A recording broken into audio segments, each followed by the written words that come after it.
Good evening, everybody. It is 6 p.m. Welcome to Town Council meeting on January 18th. I have to give this announcement in accordance with MGL Chapter 30A, Section 20. I must inquire whether anyone is recording this meeting, and if so, to please make your presence known. Seeing none, we will please have roll call. Councilors: Bloom, Here. Burdick, Present. Clark, Here. Crow, Here. Levesque, Here. Ludke, Here. Mendez, Here. Neary, Penn, Here. Schnepp, Here. Starr, Here.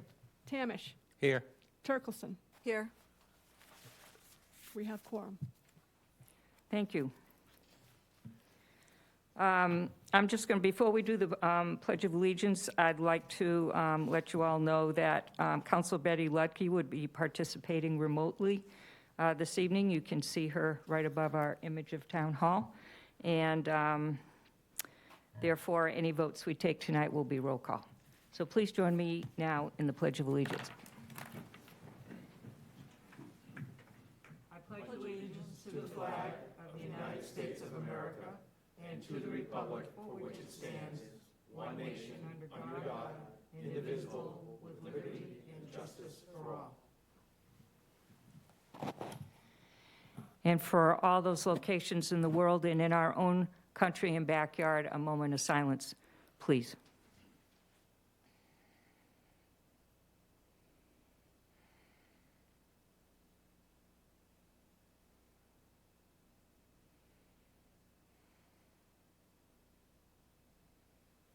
Thank you.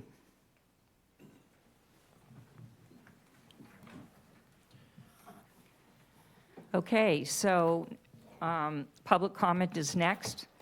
There are no public hearings tonight on the agenda, so any public comment you wish to make, you need to do now. And my timekeeper is Vice President Craig Tamish, and he'd like everybody to know that we would like to limit you to 3 minutes. If you need 3.5 minutes, please tell us up front, but come in, sign in, introduce yourself, and have at it, and he will let you know when your time is near. Not the real time, just tonight for tonight. Thank you. Structure is great.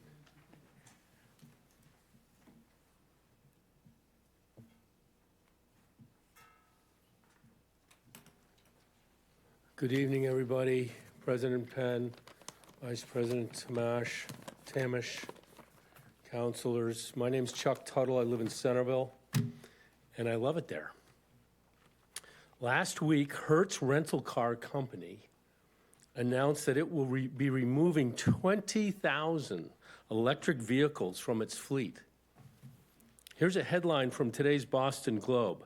Eversource stock is sunk in wake of company's deep dive into offshore wind. It continues, Eversource will take up to $1.6 billion in write-offs related to its offshore wind ventures, which sent stock tumbling nearly 8% in one day. These are the most recent and stark examples of the reality check that is happening nationwide concerning the rush to green energy. The hurry to implement emerging technologies as a mainstay of our energy infrastructure is backfiring. We are all in favor of clean energy, but politicians have set unrealistic goals and lit a fire under what could be a stick of dynamite for towns like Barnstable. A few years ago, the town opened the door and let a foreign energy conglomerate bring 800 million watts of power ashore at a very popular town recreation area, Koval's Beach. Ever since that time, the contractor has barreled ahead, seeking to install more and larger amounts of energy under our recreational areas through our villages to terminate on top of our single-source water aquifer. The examples of Avangrid's mistruths and misinformation tactics are many. The power they propose to supply is some of the most expensive power available, which is why they don't have any power purchase agreements, as they went from 7 cents per kilowatt hour to over 20 cents per kilowatt hour. If these industrial energy projects did not have massive federal economic support, they would not be happening. I understand that soon you will go into executive session to discuss the legal ramifications of stopping this onslaught on our town. Make no mistake, there will be litigation.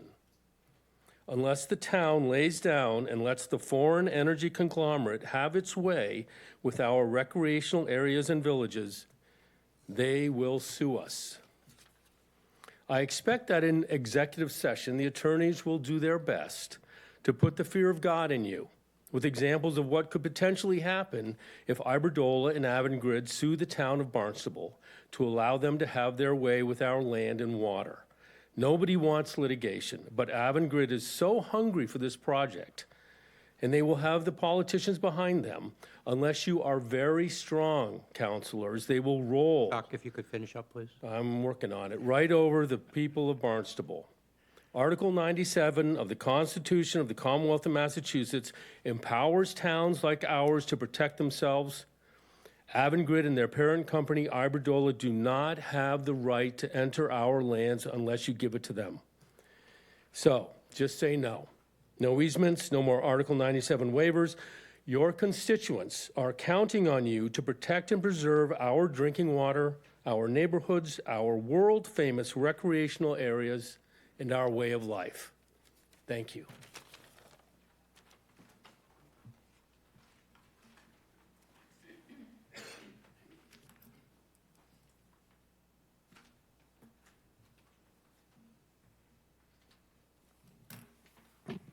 It's always hard to follow, Chuck. Bob Schulte from Centerville. Good evening, councilors. Thank you for the opportunity to speak. First, I'd like to say that I believe this new council, under its new leadership team, is off to a very strong start. Simple changes like starting the meetings at 6 p.m. and the posting of the meeting agenda the Friday before a meeting are appreciated by the public. I know you have a very important executive session this evening, so I'll keep my comments brief and to the point. As you know, the town and many residents experienced numerous problems and issues during the construction of Vineyard Wind. While the project is far from complete, only one turbine has been installed, and it has been reported by a Vineyard Wind spokesperson to be only intermittently transmitting 5 megawatts of power. I believe Barnstable has done its part to assist the clean energy movement with Vineyard Wind. Avangrid now wants to land Park City Wind at Craigville Beach and Commonwealth Wind at Dowses Beach. Both the town and the public have expressed many significant, legitimate concerns about Avangrid's proposed plans to land these 2 additional projects on Barnstable's beaches.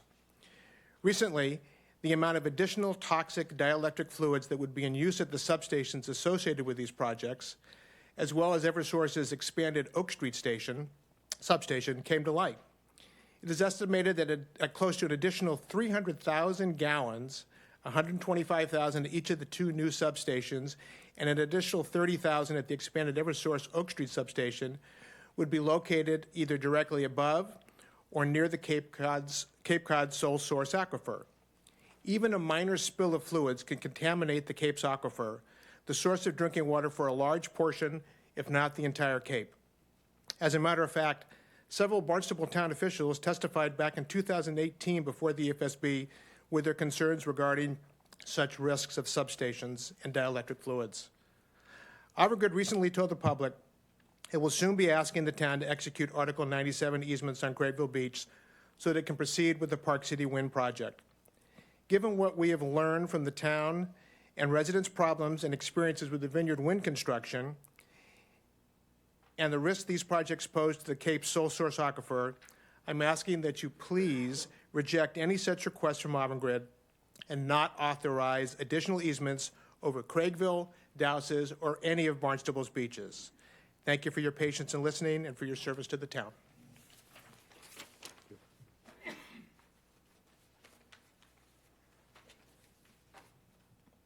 Anybody else for public comment?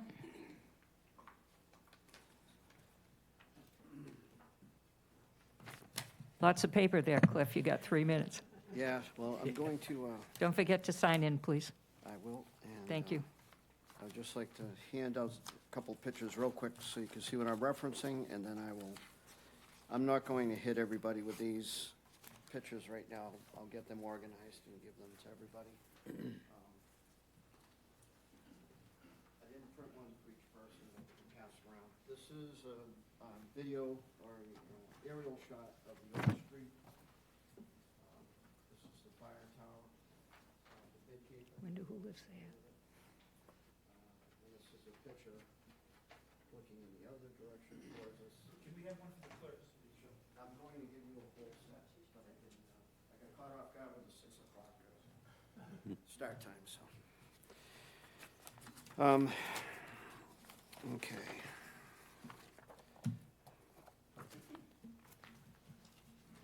This picture is very important. I'm going to pass that one back and forth.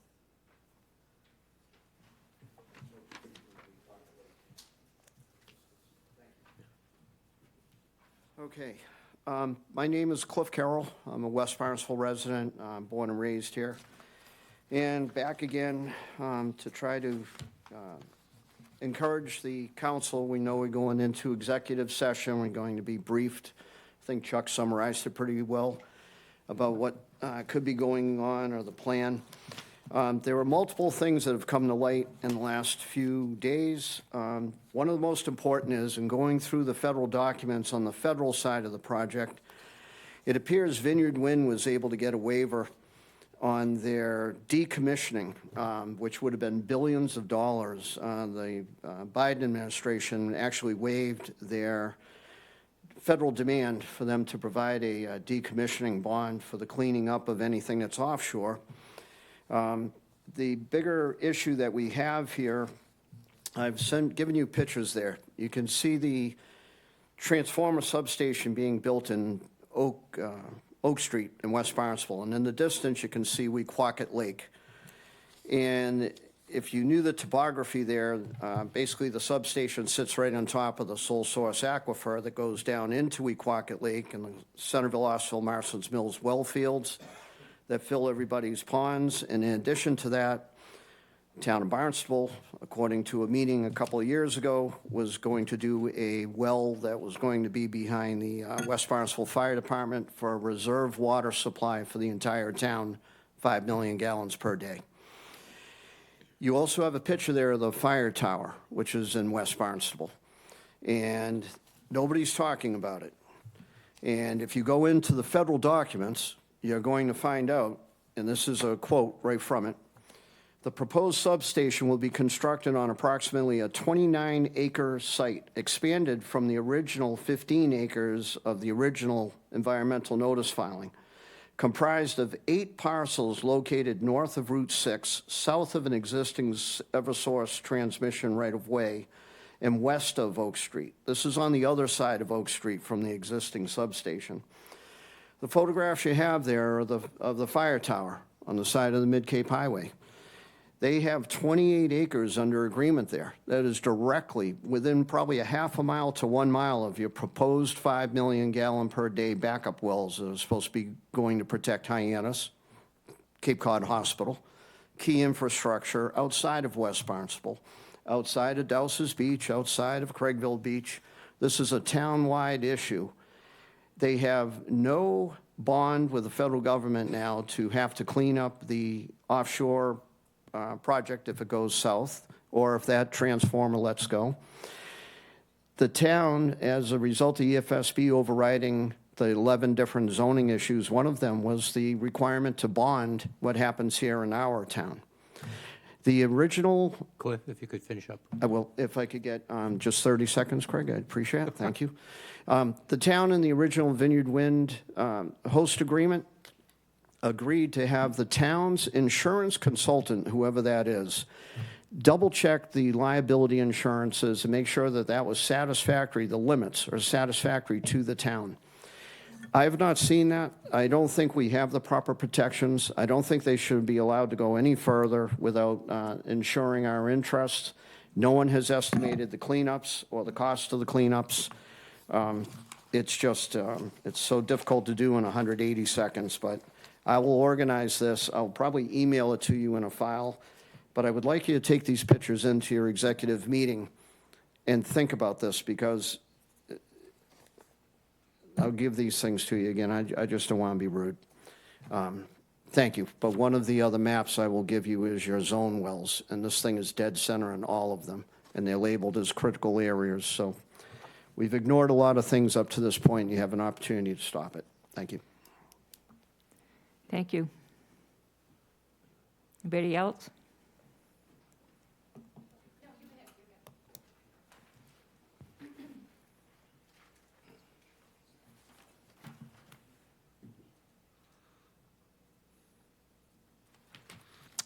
Good evening, everyone. Thank you for the opportunity to speak tonight. I want to first congratulate all the new councilors on their recently elected positions. Look forward to helping the Oh, citizens. please tell the public who you are. Oh, I'm sorry. Peter Hansen, resident of Barnstable. And again, thank you for the new councilors and for helping the citizens of Barnstable making the tough decisions on issues facing this town. And I don't want to be repetitive, but one of the most critical issues, in my opinion, is the proposed expansion and construction of the electrical substations over the wellhead protection areas and sole source aquifer, obviously, that you've been hearing about tonight. As a Calm Water Commissioner, our role is to provide clean drinking water to the residents of Centerville, Osterville, and Marston's Mills. We constantly review raw land that might be suitable for future wells and look to better protect our existing wells. Our water is some of the best in the state, if not the country. The goal of any water departments, or the goal of any of the water departments in Barnstable, is to protect our water supply. That's why I feel it's totally insane that Eversource and Evergrid want to construct these massive electrical substations over our wellhead protection areas in our sole source aquifer. Why would you take the chance of jeopardizing your sole source aquifer? The massive electrical substation contain, as you know, hundreds of thousands of gallons of dielectric fluid, and a spill of only 1 gallon can contaminate 5 million gallons of drinking water. Very alarming. These massive electrical substations contain hundreds of thousands of gallons of Eversource and Evergrid assure us that there is very minimal probability that this would ever happen. Promise, in fact, based on what we keep finding out about problems that they do not disclose in the gaslighting of these projects, I certainly will not take their word on this most alarming issue. I suggest to go online and see what happens when one of these substations blows up and catches fire. These projects are a boondoggle, in my opinion. Not enough thought has gone into examining the consequences of contaminating our drinking water. I ask the council to take a hard look at what we are doing here and to take action. Thank you for your time. Thank you. Don't be shy.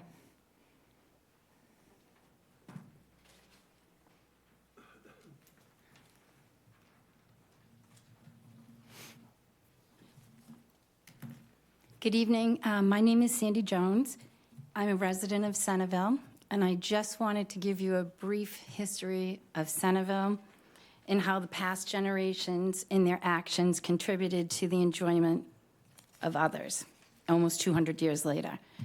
In 1926, a congregational church was moved to Main Street by the parishioners. In 1850, Ferned Kelly donated the trees along Main Street, and they were planted by the Crosby boys. In 1866, Ferned Kelly donated the land where the monument is right now, where the Civil War monument is, and the town of Barnstable paid for the fence. In 1876, Chester Park was given to the residents. In 1880, the school was built, and Gorham Crosby donated the adjacent land for the playground. In 1925, the local residents spearheaded a campaign and raised the funds to purchase the land to build a fire station. In 1939, Colville Beach was donated to the town of Barnstable. 1952, Aaron Spooner Crosby Park was donated to Barnstable. In 1952, Mary Lincoln's home became the Centerville Historical Museum. In 1953, the Centerville Civic Association was founded, and their meeting was 71 years ago. In 1957, the Centerville residents they spearheaded and raised the money to build the new library because they outgrew the library they had. In 1962, the Centerville Historical Society inherited a property, and the funds were able to build a wing at the museum. In the 1980s, local residents and businesses raised the monies, and they built the playground. In 1987, the National Register Historic, the properties were submitted and approved for the National Registered Historic District. And I ask, why did they do that? Was it to preserve the historical integrity of our village? Their actions have contributed to our enjoyment. I believe they did it for town pride. Several of the areas were provided in memory of someone else. I think you can ask yourself why you are here or why you've invested in the town of Centerville. And I'll bet the same reason the people of our past felt this reason. Their actions contributed to our enjoyment. Centerville belongs to the residents of the past, present, and future. We deserve to be included in the future of our town. The residents were excluded from the Park City Wind project until it was too late. Vineyard Wind ran into construction issues. Attorney McLaughlin mentioned this at the EFSB hearing in December, but he was not allowed to elaborate. Lastly, I ask all of you to protect our beach, village, Lake Wequacket, drinking water, but more importantly, the health of our citizens. And if you have to go in and negotiate with Park City Wind, please negotiate well and make sure that each side walks away equally unhappy. You have a difficult decision to make. Thank you. Thank you.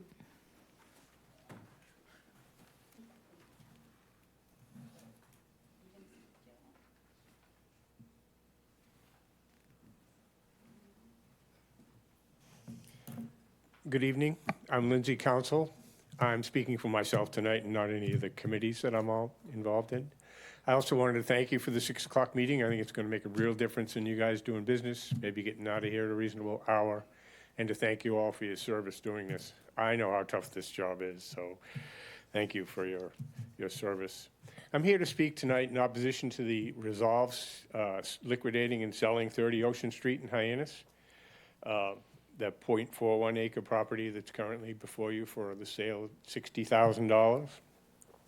I frankly think that's kind of ridiculously low for land. The current value, as I saw it on the town's website for the assessors department, was $478,000. Although it's published in your resolve as $336,000. That must be last year's number. And the appraisal that was given was $175,000 that the property management department received. But again, I think a little closer look on what that property might be used for should be in order. When your basis is 0 for starting a project, I think that property could be looked much more closely at being developed for community housing. I know there are issues on the west side with the access point, the hatchet of the property. But when you're starting at 0, if you have to do some reinforcement to build a driveway, so be it. Further, though, I might say from my background with the Community Preservation Committee and others, I'd like to see this perhaps considered as open space for the town of Hyannis. Hey, you have a property that's on the books already, and I don't have to chase around and find funds to pay for it, to buy it. And it certainly could be undeveloped using community preservation money. You could remove the asphalt, put some fencing in there, and just leave it as a half acre of open space in Hyannis. And I'm reasonably certain that we could have one of the land trusts help us with the management and oversight of the property. I know there's been some concerns out there of perhaps it being used by homeless and those types of things, but when I visited the property the other day, I saw no signs of that. And I saw very little dumping. There was only one chair that had been discarded on the property, and what dumping there had been done by the local landscaper to get rid of his leaves and brush.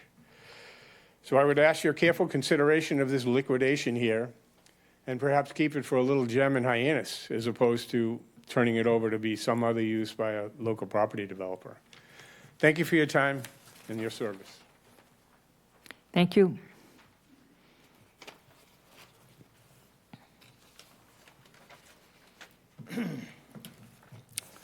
Good evening, friends. For the record, my name is John Julius. I've already signed in.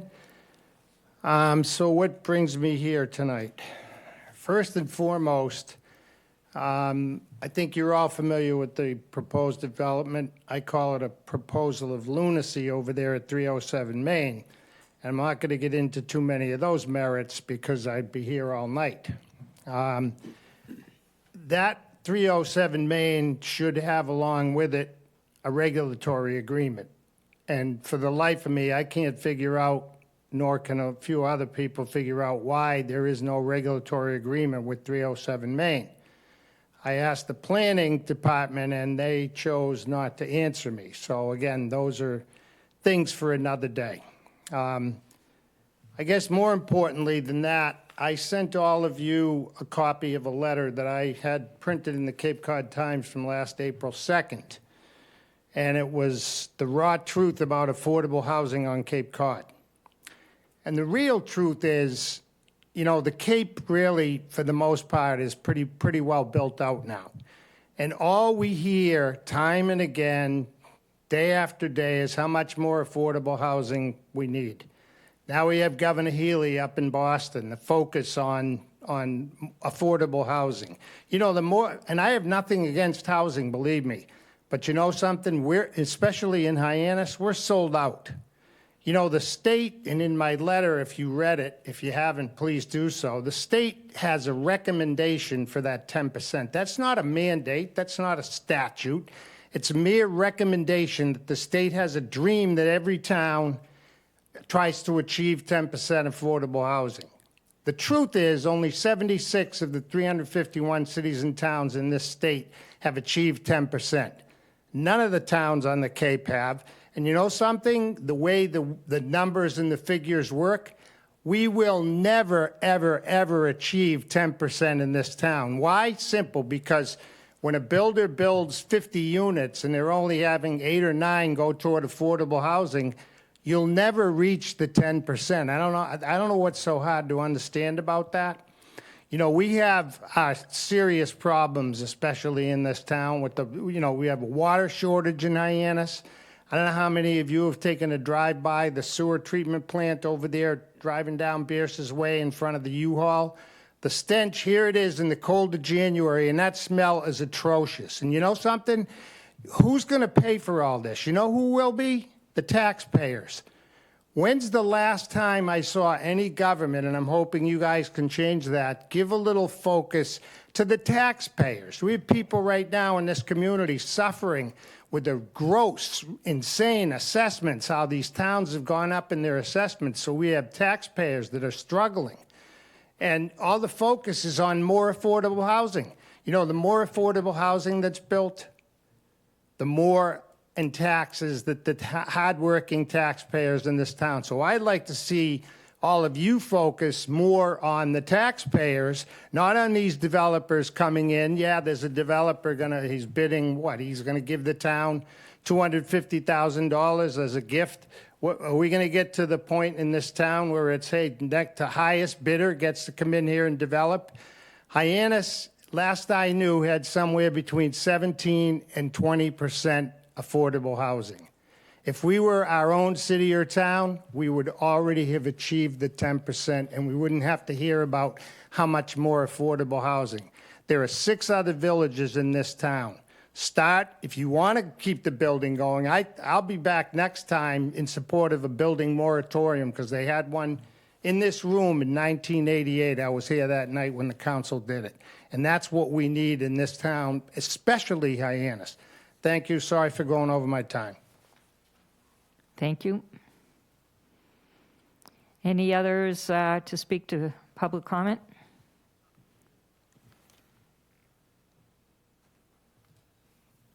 Hi, Eric Schwab, West Hyannis. I'll be brief. I know you have a long night ahead of you. I sent you a note regarding parking downtown and some of the math that's being used to justify large-scale big box housing on Main Street. The math just doesn't work. I know Hedley Smith was here, and no one really understood what he was saying, but it's true. The math doesn't work. I mean, you can't put a 16-foot-long car into a 16-foot-long parking space. You can't get out of the car if it's only 6 feet wide. So the 122 parking spaces that have been offered as part of 307 Main are insufficient for our purposes. So someone has to get in front of the planning board on Monday and explain to them that the special permit that Wind Development is requesting is insufficient and should not be signed. Thanks a lot. I appreciate it. Thank you. Anybody else to speak to public comment tonight? We have a taker.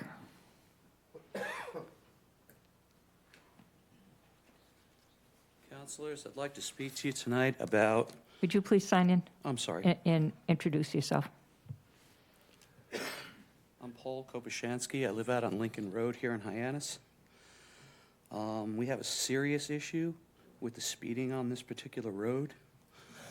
I have paperwork here from 2011, and nothing's been done since then.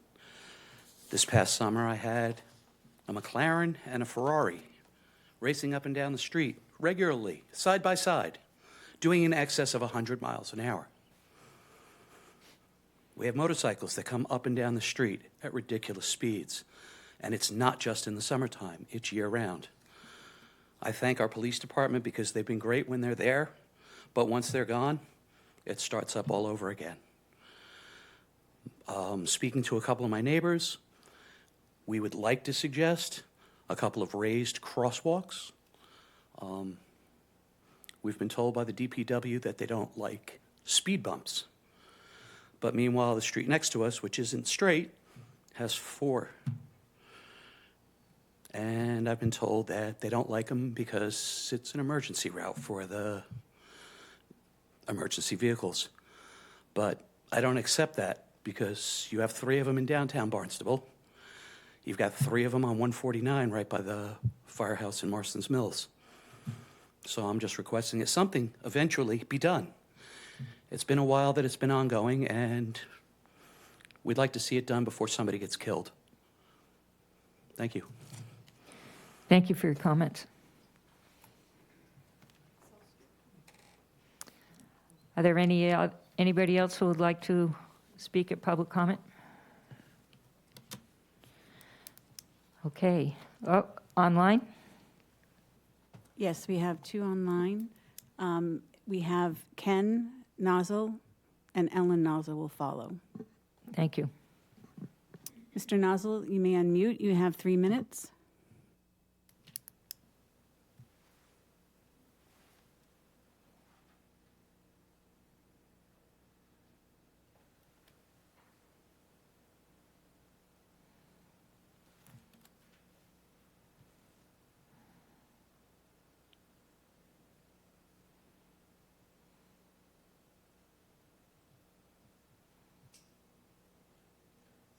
They give up on us?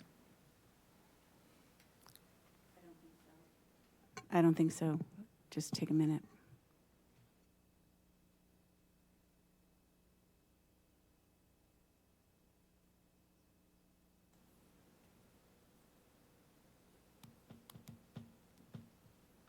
I'm sorry, can you hear me now? We can. Can you turn?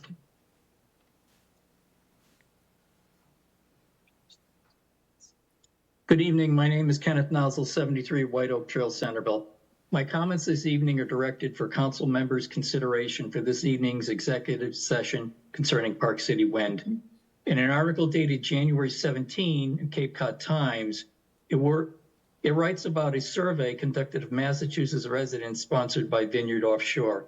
It states a majority of Mass residents support offshore wind projects. We all know responses are often the result of the way questions are written or asked.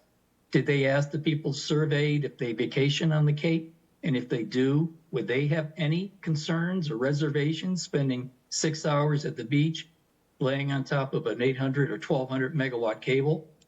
Ken Kimball is quoted in the article and resorts to labeling people who have safety concerns or may be opposed to cable beach landings as NIMBYs or bananas, building absolutely nothing anywhere near anybody. When residents insist they are not opposed to wind power, but opposed to beach landings because there are more appropriate industrial sites, Mr. Kimmel always refers to the company response of stopping the misinformation that is out there concerning beach landings, among other things. The company never entertains the idea to really look at anything other than an easy recreational beach landing. I'm sure Massachusetts has industrial harbors and existing infrastructure that are more suitable for a cable landing. Again, it's all about turning a profit at the least cost. In the days and weeks ahead, I respectfully ask the town council to do the right thing now and for the future, to stand up and oppose beach landings through Article 97 or any means. Thank you for your time and listening. Thank you.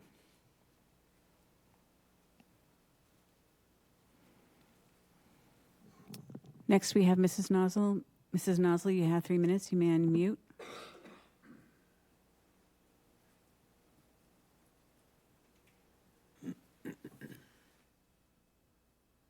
Hello?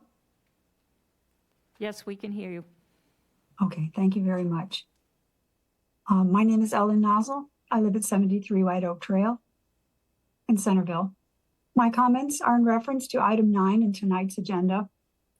It is my understanding that the town council will be discussing the possibility of granting a variance to the protections offered to Craigville Beach under Article 97.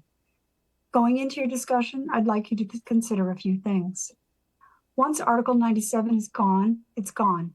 You're not just allowing wind farm developers, but any other enterprise that might want to set up shop on Craigville Beach. The possibilities and repercussions are endless. Ken Kimmel has been in the press a lot lately. It sounds like the company is desperate. In one source, he says he wants to sweeten the deal for Barnstable. There is nothing sweet about the risks posed by 800 megawatts coming into our public land, communities, and environment, and everything that is involved with industrializing Barnstable. Despite the fact that the state has put extreme pressure on every state, county, and local commission, board, committee, and council, that they have proven that they just want it done now, and they don't care where, and they don't care how. The fact that they have ignored repeated comments from this community tell us that they need a different kind of message. This is our opportunity to show that this community cares about our community and is unwilling to give our public beach away. Craigville Beach is an enormous source of tourist dollars for Barnstable. Were visitors to learn what is going on where they sit and swim, and they will find out, the financial implications would be significant. So please put that in your mathematical database. I'm asking you to draw the line in the sand and make our no mean no. Do it because it's the right thing to do and the smart thing to do. I thank you very much for your time and consideration. Thank you. We all set? Okay. So seeing no more public comments, we'll go to council response to public comment. Anybody on my left? Matt. Council Levesque, excuse me. That's okay, no problem. Thank you, President Penn. Just, again, want to always thank everybody for participating in public comment. It is an integral part of participation and in our form of government, so thank you for participating. And I can tell you that every counselor here, I believe everybody has done their homework, and they will take the executive session and all that information very seriously in regards to how we move forward with the Park City Wind Project. I will say, though, and again, it's important for the public to understand that at no point in time was the public excluded from the process. We had public meetings. All decisions that we made were done in public. This authorization of the easements, all these types of things were done in public. The expansion of the Vineyard Wind substation and the containment that is taking place there, again, was discussed, and I have to give credit where credit's due. Attorney McLaughlin did a wonderful job really putting something in place that was state-of-the-art to contain not only what was going to be built there, but was already currently there, which is dielectric fluid, tens of thousands of gallons of dielectric fluid that already existed that wasn't necessarily contained as much as it will be now. So I think that's important to let people know, because I think that's over a zone 2 as well, and I think that people, when they hear the fact that what could possibly be built actually currently exists. And actually, I have a question for the town manager. I think people, because of this concern, I would like to know how many substations there are in the town of Barnstable currently that contain a large amount of dielectric fluid, and if they are currently over the aquifer, and what kind of containment they have currently. Because as we know, it's been brought up a number of times that even the smallest amount of dielectric fluid that goes into, so we should really consider where we currently stand without any expansion before, because I think that's a concern. Good evening, Mark Ellis, Town Manager. Thank you for the question. To my knowledge, there are 2 major substations, but I think your previous speakers identified, and I think our staff for the better part of 2.5 decades has concurred that you don't need tens of thousands of gallons of any sort of fluid, such as a dielectric fluid, to be of concern. The 2 major stations are the one on Oak Street and the one in Independence Park. But there are many smaller substations across the town. I can't tell you how many, but we can certainly get a map. I believe that our entire town and the water resources beneath it have been, and should continue to be a priority for us. Reality is, and I think what you will hear later tonight, but what Attorney McLaughlin has been saying for the 2 decades that he worked here until his recent retirement, is that the EFSB was created to site these types of facilities and really not give a lot of ability for communities to prevent that from occurring. And certainly you'll hear more, and we can state it, we can share in public, and that certainly plays into why these exist. And no argument that it doesn't, I guess my point is it doesn't have to be tens of thousands of gallons. And I don't think it's incorrect that a gallon or a very small amount of this can impact our water resources and specifically water supply. Zone 2s are about half the town. We have those well documented. And I believe that for existing approved Zone 2s, the Independence Park substation is within it, and the Oak Street substation is not within one. But I can certainly create the map, and I can show those 2 locations.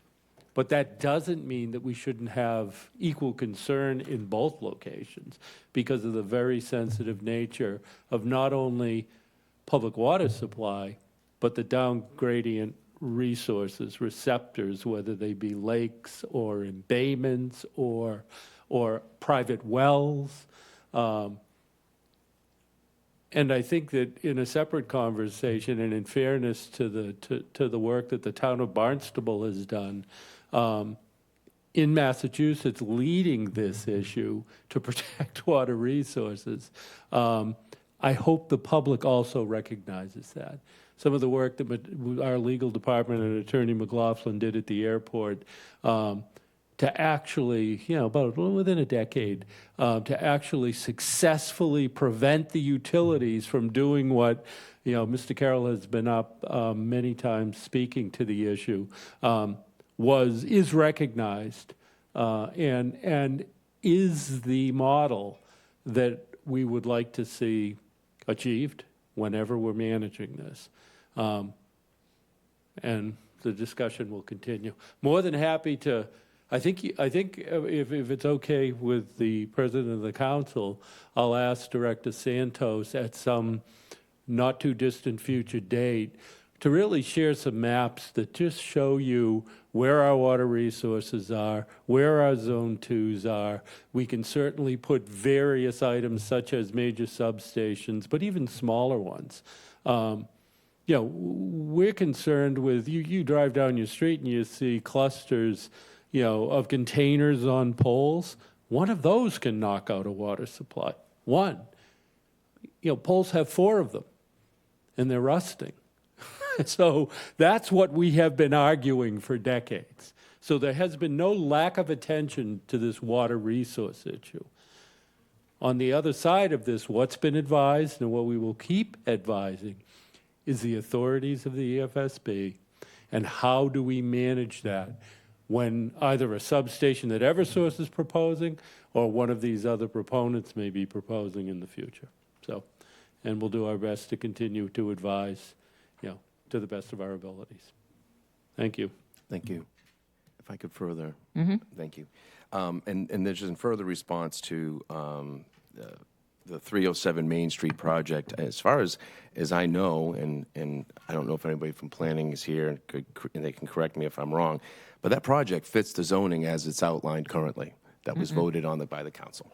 And so that project, there was no, I don't know if there's ever been a designation on the size of a parking spot, necessarily what and how many there can be, or so on and so forth. Maybe it's something we want to look at moving forward. But that project as it stands, I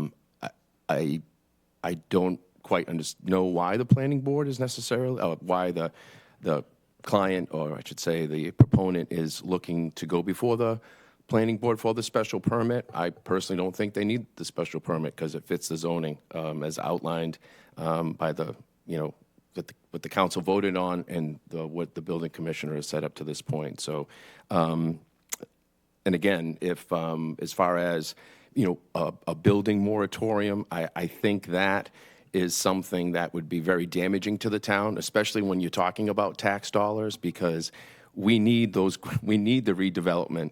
We need the development to increase our growth dollars so that we can continue to provide the services that we provide. I believe the number that was kind of, you know, put forth by our finance director was $1 million of tax growth that we need just to sustain the services that we currently have. It's probably more now.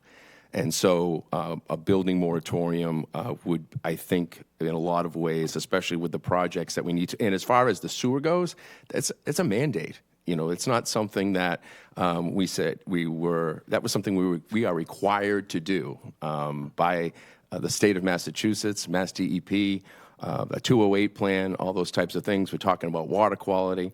And so all these things that it's not something that, and again, I personally don't want to see unabated growth.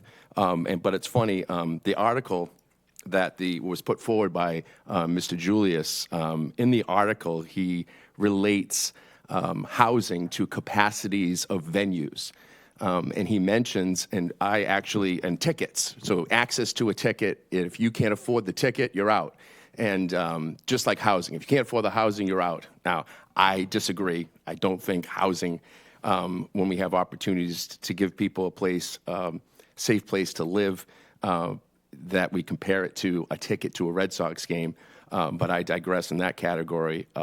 We can agree to disagree, but at the same time, when Fenway Park was first bought, I used to make a living by being a ticket broker. So 2003, when the new ownership took over Fenway Park, the capacity was 33,000 people.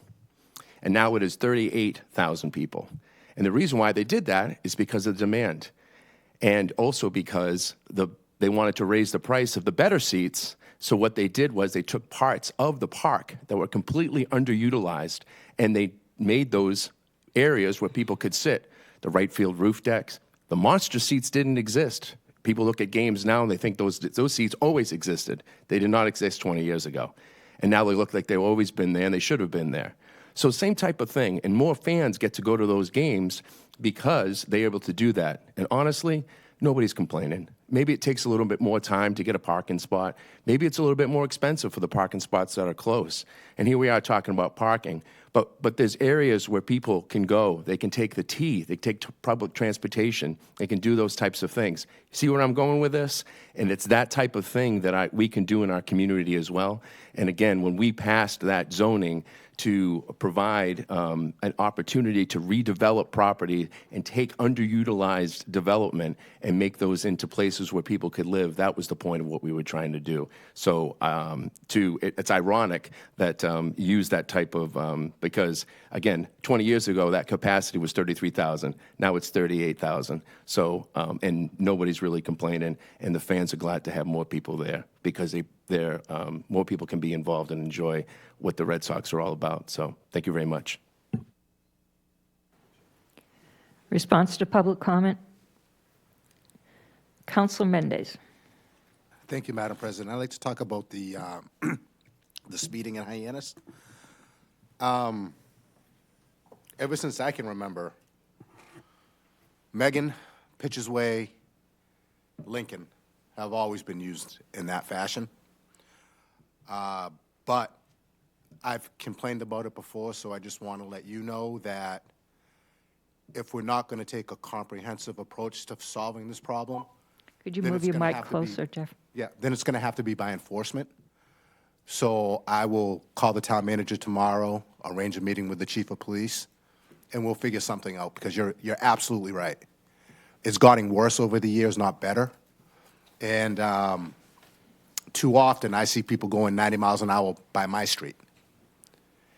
So like I said, if we're not able to take a comprehensive approach, then we'll have to go the enforcement route. And it will be a cash cow for the town, so I don't see a problem with it. But I'll get your contact information. I'll be in touch with you. Thank you. Council Crowe. Thank you, Mrs. President. I have to agree, Mr. Kopansky, Lincoln Road is a perfect drag racing venue. And we need either enforcement or some kind of speed mitigation on that road. There's no question about it, and it happens in a lot of other places in town. And I think enforcement can be beefed up on that. And I've talked to the chief lately about another issue, and I think she's on to that. So I'm looking forward to seeing it. As for the closed session, I think a lot of people in this council will be taking that very seriously about what's happening with the Article 97 and our beaches. So stay tuned. Thank you. You all set? Council Clark. Thank you very much, President Penn. And I would like to thank everyone who came out to speak. I do particularly want to recognize Mr. Council for his remarks regarding 30 Ocean Street, and I think with his history on how property has been run through the Community Preservation Committee, that his perspective has more weight than many. So I appreciate you coming up and speaking to us, and I will be listening with your comments in mind. Thank you. To my right. Councilor Tamish. To Councilor Levesque's question regarding the number of substations, that issue came up Tuesday night, I believe it was, at the West Barnstable Civic Association, and Eversource is supposed to be getting a list together of what they have and what they have in those substations and getting it back to us. Good information. Councilor Schnapp. Thank you, Madam President. I'd like to echo Councilor Clark's appreciation for Mr. Council coming to the meeting tonight and giving us a different perspective than we might already have in terms of what we do with our municipal assets. So thank you. Councilor Turkelson? No? Okay. I'm sorry. I thought you had your hand up. No other. Lynn? Councilor Ludke has her hand raised. Yes, she does. Councilor Lucky. Hello, thank you. First off, Jeff Mendez, thank you so much. Lincoln Road has been problematic. I know in a meeting the other day, Mr. Santos and Town Manager Ells were there, and Lincoln Road was brought up, and the ideas were put out. I agree with you so much, Councilor Mendez. This needs a comprehensive look. Although Lincoln Ave is so egregious because it's just too wide and it's too straight, and it's the quickest way from West Main to 28.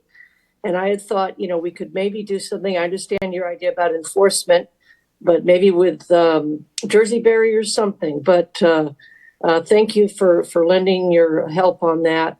And it's something that needs to happen because it's just not right for our citizens that live in these neighborhoods that are so close in Hyannis. And Councilor Mendez and I, we share those. We back up with our precinct. So we hear a lot of the same issues from our constituents. So thank you on that. Lindsay Council, I couldn't agree more. I voiced this opinion months ago that this property should be maintained by the town. It's far too valuable. It could be a beautiful green space in back of the development. With all this development we're perhaps looking at on Main Street, we should not let it go, or we could keep it as town parking, things like that. So I'm with you. That property should not be sold. It should be used by us. And let's see, the folks on the Park City, thank you. You always bring so much expertise, especially with the executive session coming up.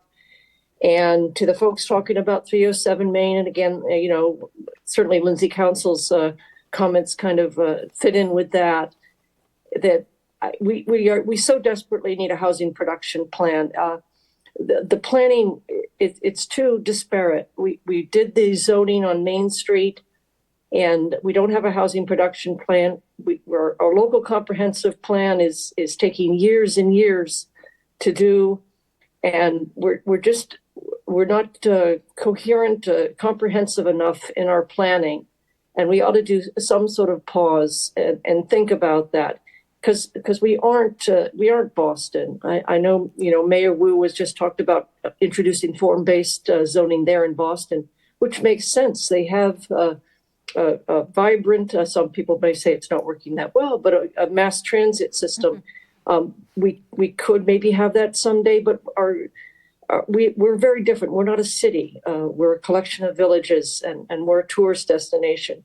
So I do hope that we really proceed cautiously, and the council does take up maybe some amendments to that downtown zoning until we get our act together, so to speak, with the housing production plan and the local comprehensive plan, and look at things in a greater sense. And again, to finish off where I started with, Lindsay Council, I won't support selling that property. We need to keep it until we figure things out better. Thank you. Thank you, Councilor Ludke. Any other responses? No. Okay. So we're into town manager communications. We had, the summary was update on budget action calendar. We had an update on questions by town council regarding monitoring the activation of Vineywood Cable Landing at Coles Beach. Attached the letter sent to Commonwealth Wind requesting that they cease all activities related to the project. I don't think I have to repeat that. I think the public just heard that loud and clear, that we sent a letter to Commonwealth Wind requesting that they cease all activities related to the project. Announcement of the opioid settlement fund workshop, that's scheduled for January 30th, beginning at 5:30 at Barnstable High School. There will be signs directing people to the appropriate locations. Update on the Cape Cod and Islands Trust Fund and issuance of the 2023 annual report. Announcement of 2024 Tourism Mini Grant Program. Announcement of open house on February 1st, 2024, beginning at 1 at the Barnstable Adult Community Center to discuss master planning for the program. Update on modified dog control regulations, and the update by Department of Public Works on water resource management planning, including the comprehensive wastewater management plan. Do we have questions for the town manager on any of these 9 items? People would like to learn more. Councilor Schnapp? Thank you, Madam President. And I believe these are directed to Mark and possibly Mr. Santos. I know that you are on the management board of the Cape and Islands Water Protection Trust, so might have a little bit of insight on the possible impact of the over demand for funds from this trust and the amount available. What are you projecting as possible reductions in that subsidy? Mark Ellis, Town Manager. Thank you for the question. Yes, the Town Council appoints an individual in the community. In this case, Council appointed the Town Manager to serve on the Cape and Islands Water Protection Fund Board. The Water Protection Fund Board is a board that administers the revenues that come in from 2.75% from short-term rental incomes. We created bylaws to do that, working with Cape Cod Commission staff as our administrators, and have been doing so and administering those funds since 2021. What we've seen occur is that the revenues that are modeled and have been projected are pretty much right on where they had projected them to be. The significant change that's occurred is the number of projects, wastewater projects, and the cost of projects. I want to say that we have seen from about 2019 to 2023 about a 70% increase in construction cost. I mean, I can remember years ago with vertical construction where we were seeing 20 to 25% increases, and those are obviously difficult to project, both relevant to an immediate project, but also to project how long that sort of increase will continue. But I do think that as we are starting to see it begin to level, though it is still increasing. Just to give you a feeling for why this is so significant, if you looked at historical trends, 4 to 5% is what you typically saw from year to year in construction cost increases. So when you take the additional cost for project and the fact that basically we went from Barnstable being the frequent flyer before state revolving funds and listed for intended use plans to 4, 5, 6 Cape communities now asking, and they're anywhere from millions to hundreds of millions of dollars in what they're asking for. I think the biggest one I saw might have been Orleans at 181 million, but that would be on the 24 IUP, I think. But some of that is included in either what I've shared, or I can certainly share with you if I didn't already. The IUP is a public document put out by the state. So that combination has resulted in estimated cost, both in any given year and then over the next 5 years, being, I want to say, almost an order of magnitude, maybe 6 times greater than what was anticipated when we were first doing the modeling. So to bring it all the way around, you asked me what we're projecting for subsidies going into the 24 year.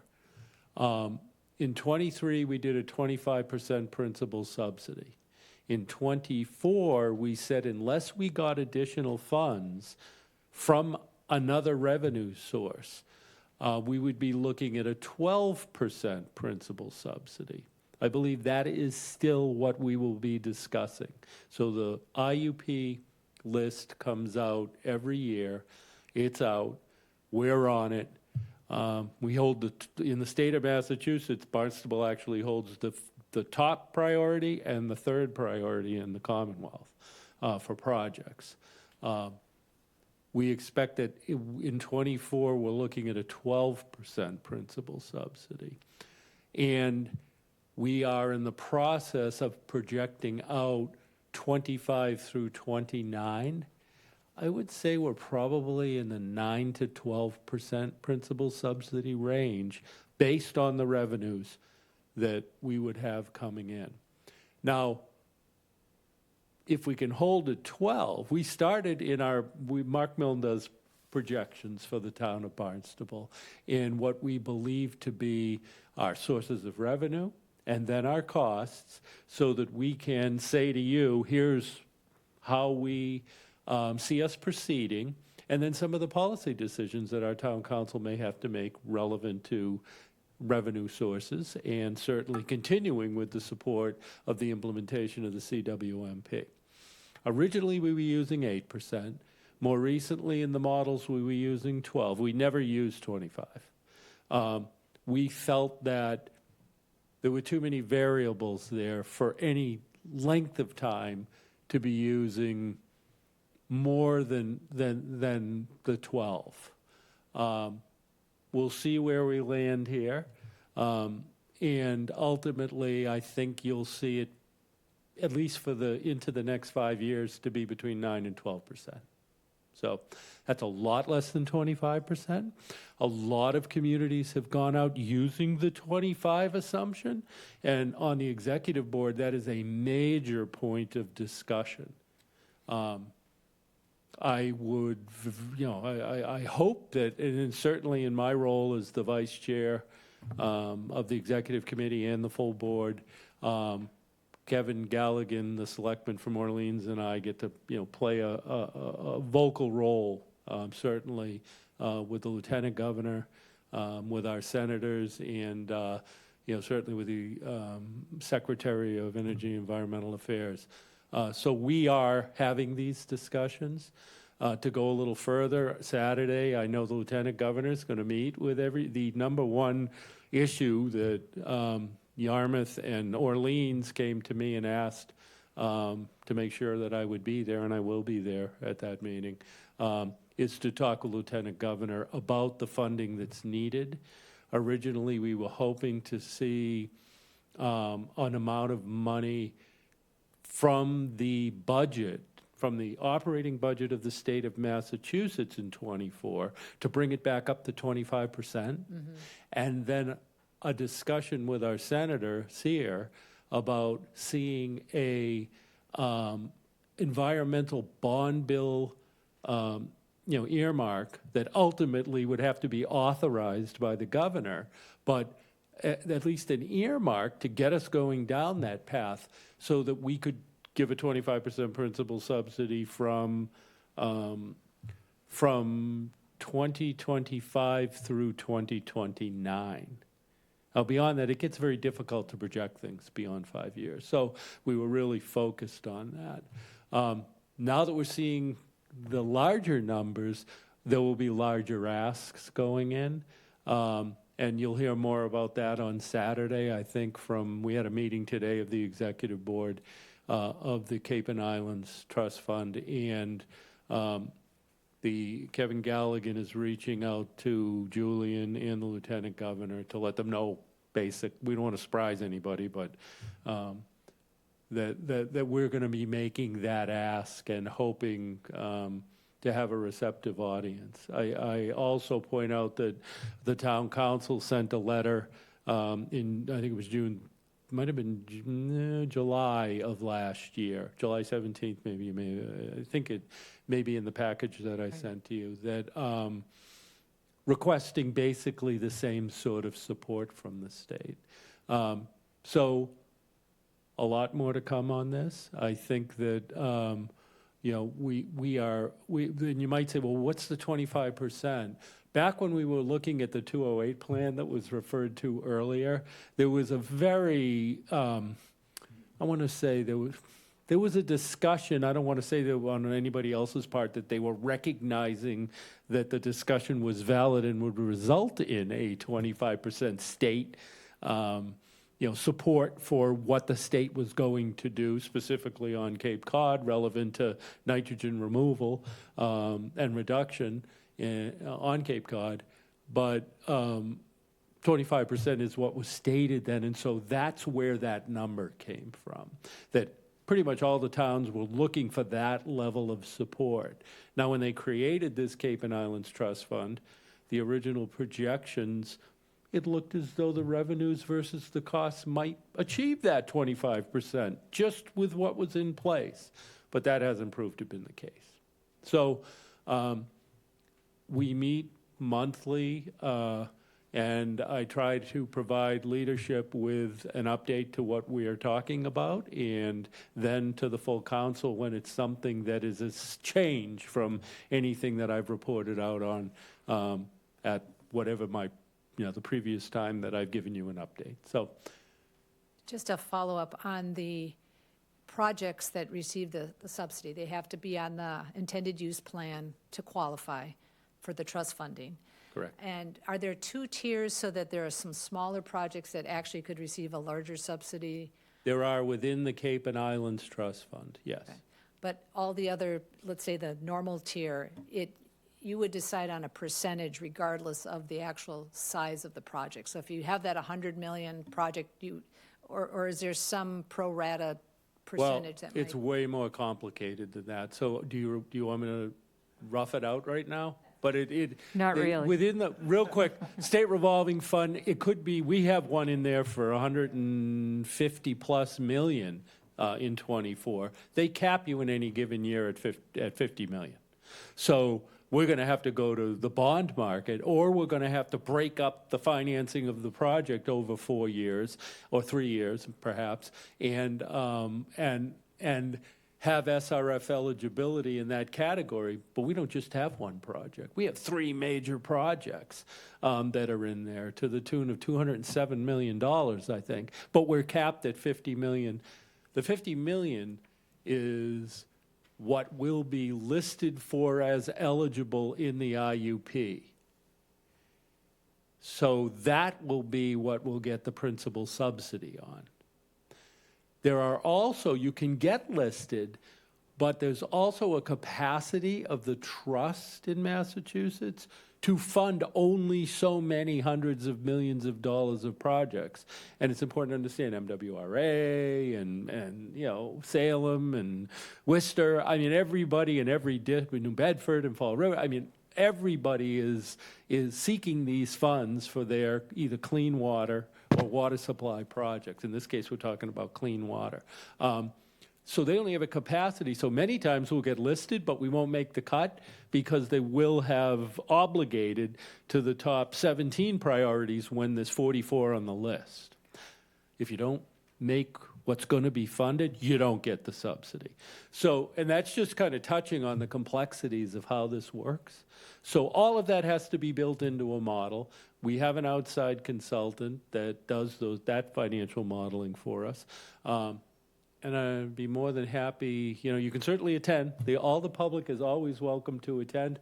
We very rarely have anyone attend. I do see counselors once in a while there listening, but certainly we can bring it to you in a workshop if that would be helpful. I think Mark Milne has been given a thumbs up. Dan Santos on the CWMP, Mark Milne on the financing of the CWMP. I'll make sure, Mark plans to, but I'll make sure Mark includes a lot of this in there as well. Sorry for the long answer. No, and given that we have on our agenda, what would be a second read at our next council meeting, a fairly large ask. I don't know. Yeah, that's a project that is actually listed on the 2023 IUP. So the council's already approved the project. But because, and Dan Santos will explain this, but because the scope needs to change for the reasons he'll explain to you, we don't want to lose the 25% principal subsidy on that project. If we did it as originally scoped, we get 25% principal subsidy. So in $10 million, that's $2.5 million. That's a $30 million project. So that's $7.5 million. We don't want to lose that because DEP could bump us into 24, but we're not going to get 25%. Right now, it's looking at 12% most likely. So Dan will explain the details of that. So what we're going to ask the council to do is re-vote that, not in dollar, but in scope. And DEP so far has indicated to us that they will keep that as a 23 project as long as we can get it out to bid by this spring. Oh, So I just took away some of Dan's presentation, I'm sorry. But it's really important to understand that, because I don't know that we're going to see another 25% principal subsidy come to us. I wanted to say that it might be time for, and leadership can decide in terms of agenda setting, for Mark to, give us an update on the financial projections I for believe CWMP. we were authorized this week for the first meeting in February. February. Good timing. All right, thank you. Must have a ESP. Thank you for the question, though. Okay. Sorry, it was a Are there long other questions for town manager on his report? Council Clark. Thank you very much, President Penn, and thank you very much, Town Speak Manager. into your mic, okay? Thank you, and thank you very much Thank for you. your explanation. If others, including the public, was interested in following the Cape and Islands water protection meetings that you go to, how do they find out about it?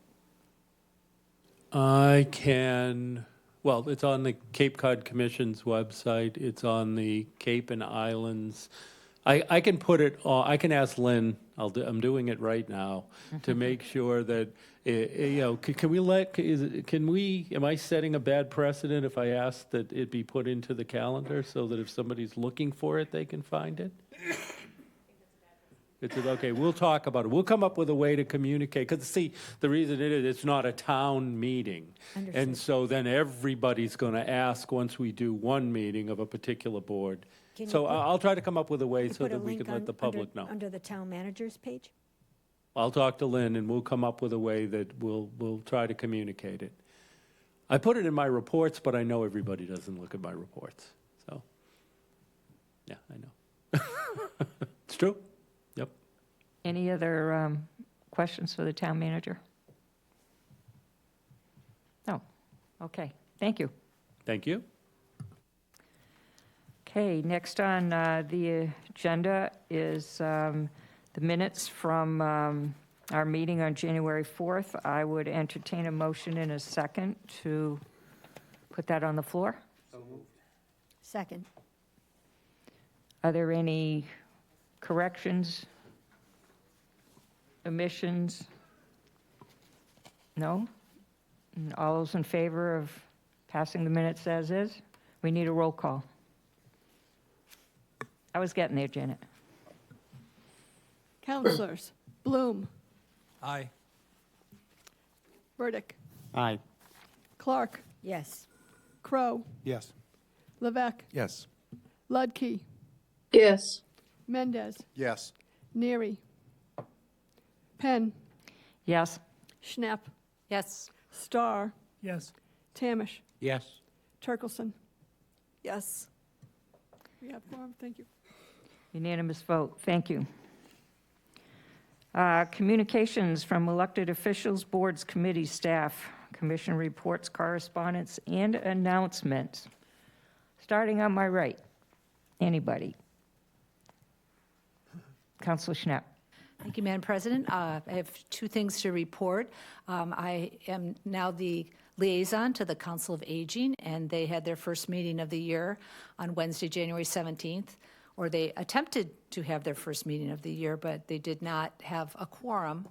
I think that this particular committee does have that challenge, given its membership, especially during the winter. I'm not sure everybody is getting out and about, and there were some discussions about whether they would go to a virtual format, but the chair seemed to be very set on keeping it in person.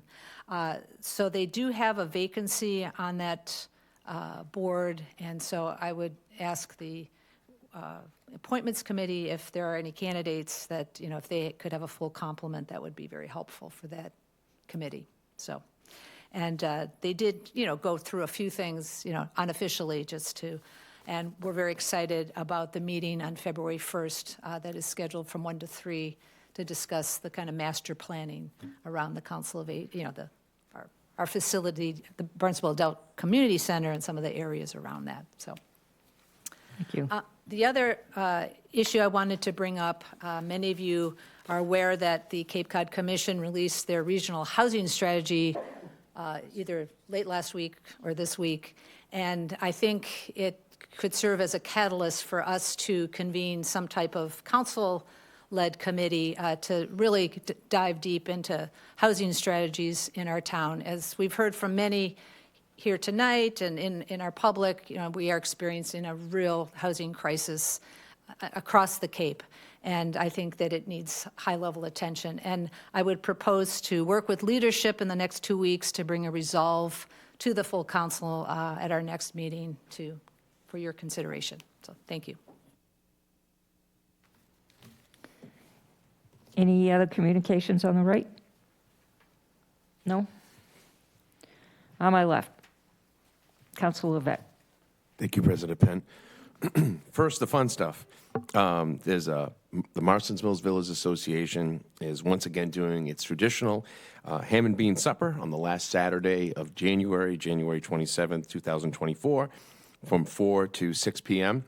And the price is $10. That's a suggested donation. I believe that's been the same price since we got elected in 2017. So inflation and COVID, all those things that happened to raise prices, not in Marston's Mills. So $10, there'll be, all proceeds go to the Marston's Mills Village Association Scholarship Fund. Last year, they gave out 5 scholarships and hopefully continue to do so with the continued support from the community. There's a 50-50 raffle, and those tickets are $1 each or 6 for $5. And you do not have to be present to win, and takeout is available. So what a deal. And it's ham and beans, homemade applesauce, coleslaw, and some of the best macaroni and cheese you'll ever have. So it's really a great time. I definitely, you might not see me out front because I'll be in the kitchen, and lots of great, again, community support. Now, last meeting, I kind of raised my hand and I was tasked with the follow-up in regards to some of the issues and questions, and it is that time of year in regards to the assessments. Everybody's getting their tax bills, and there is some concern about, and there was admittingly an error in the tax office with the bills that were put out, and there was an error of when the full amount would be due. It was kind of front-loaded in the first quarter, second quarter not as much, and they have rectified that. It was 41 people in the town of Barnstable affected by that. I actually was one of those. And so I did get the letter in the mail. They did call my mortgage company to tell my mortgage company that not to obviously raise my mortgage, raise my escrow. So they did everything they possibly could to rectify the situation. So much appreciated there. That was one issue. And then another issue came up in regards to assessments. And 2000, obviously, for those who don't know, the assessment of 2024, for example, is based off the sales of property in 2022. Last year's would have been 2021. 21, 22, if you have watching the real estate market at all, were record years of and price inflation in regards to that, and the assessments reflected that.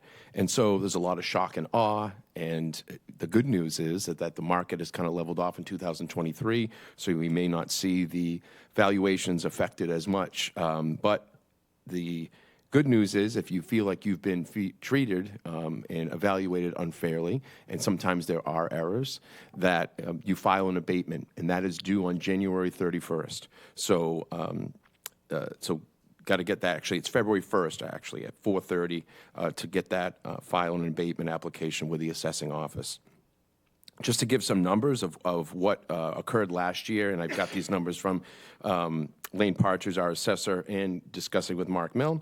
Out of 31 residential commercial properties, residential, commercial, and industrial and personal property accounts on an annual basis, 1.12% of the total parcel count actually filed for an abatement, and 149 were, I guess they won their case, so to speak. So about 40% of the amount of those, and that's 1.12% out of 31,000 properties, and so 336 actually filed for an abatement.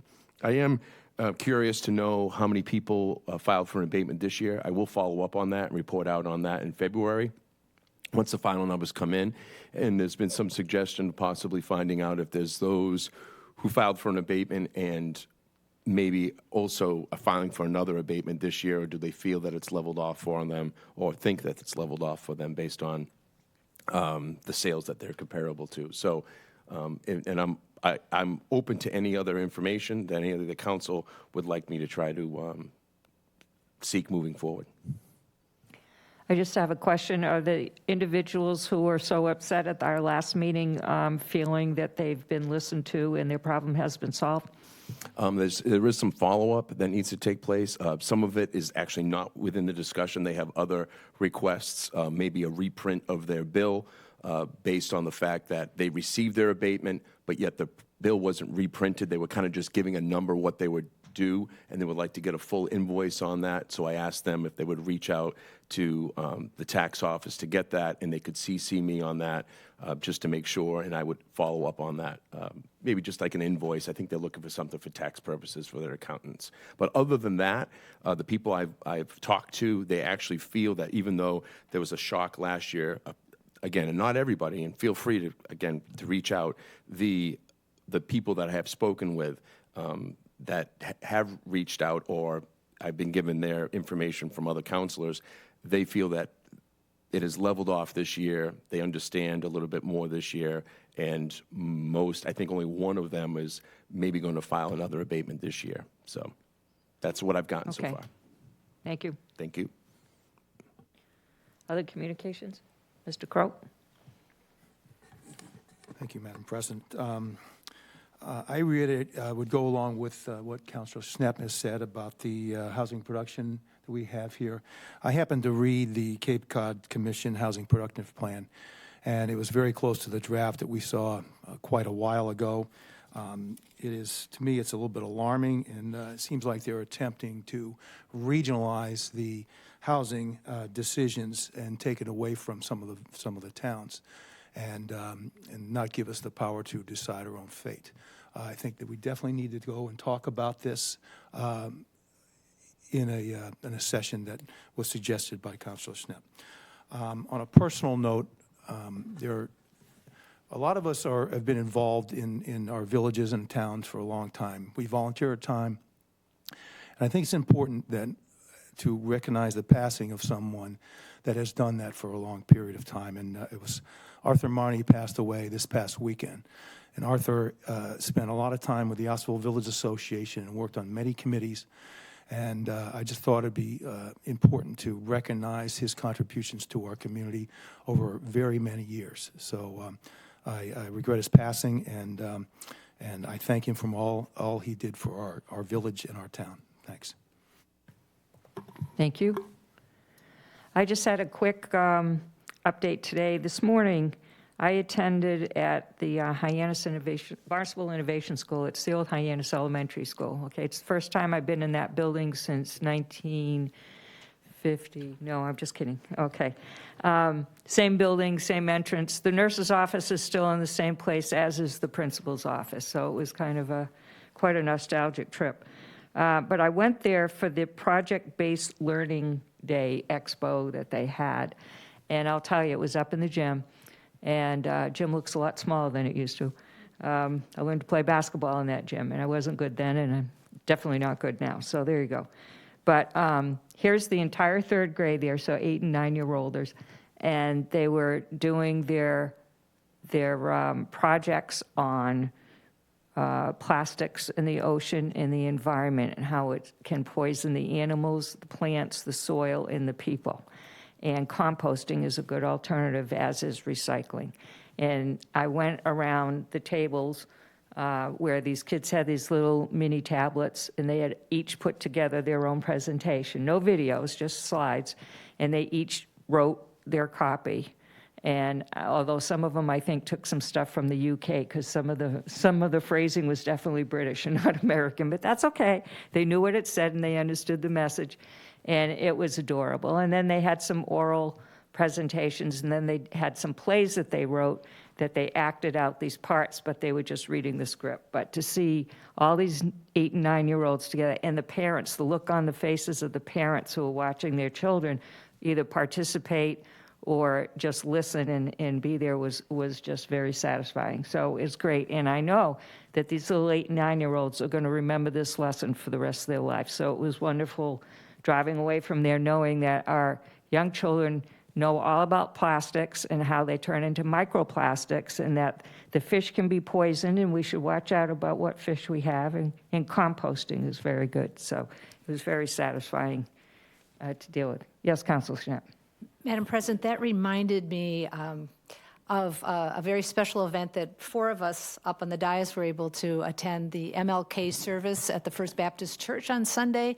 And there was 5 elementary school children from Hyannis West who presented their kind of their I Have a Dream speech. And they were just powerful. And we even talked about whether we wanted, if they wanted to come up here and share it at some point. But whether they want to do it twice, it's hard to say. But it was really a special moment for us. Thank you. Yeah, it's great hearing kids when they've done it themselves and it's coming from the heart. It's pretty neat. All right.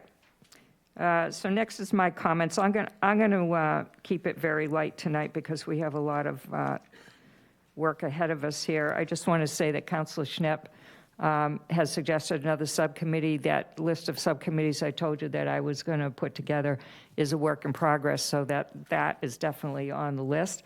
And we'll be going forward. And I hope to get the committees assembled and defined, et cetera. I've got a lot of them written out already, but working in together, et cetera, by March 1st. So once I get the draft all done, including the housing one that she's looking at, and et cetera, I'll get it out through Cynthia to everybody, and you can decide which committees you want to work on, and then we'll mush it all together and see what happens, and then deal with staff support for that and see what's going on. So it might take a little mushing in the background, but we'll get it together. So thank you for that. So we're going to go on to, I'm going to skip the break. Is everybody okay with that right now? We get on to orders of the day. Okay, orders of the day. There is no old business. We get to new business. And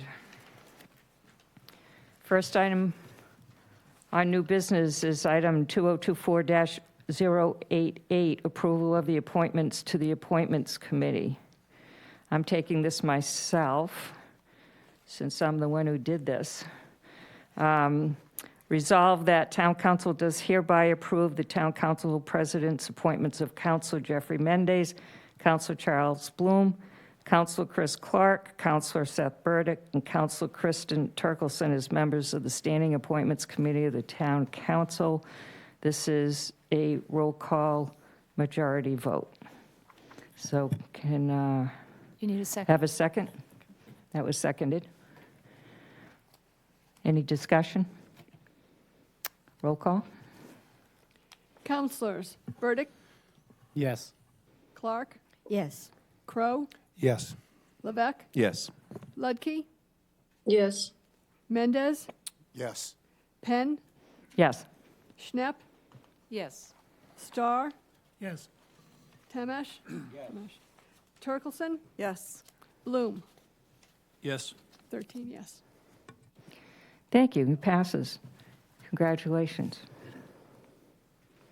And thank you all for volunteering to serve in that capacity. Vice President Tamish, would you like to read 2024-089?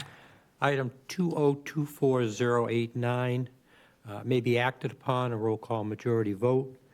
Authorization to contract for and expend a state fiscal year 2024 Edward J. Byrne Memorial Justice Assistant Grant in the amount of $50,000 from the Massachusetts Office of Grants and Research. Second. Thank you for the second. And who do we have this evening to address this? Addressing us and presenting it is Detective Sergeant Kevin Connolly from the Barnstable Police Department. Welcome.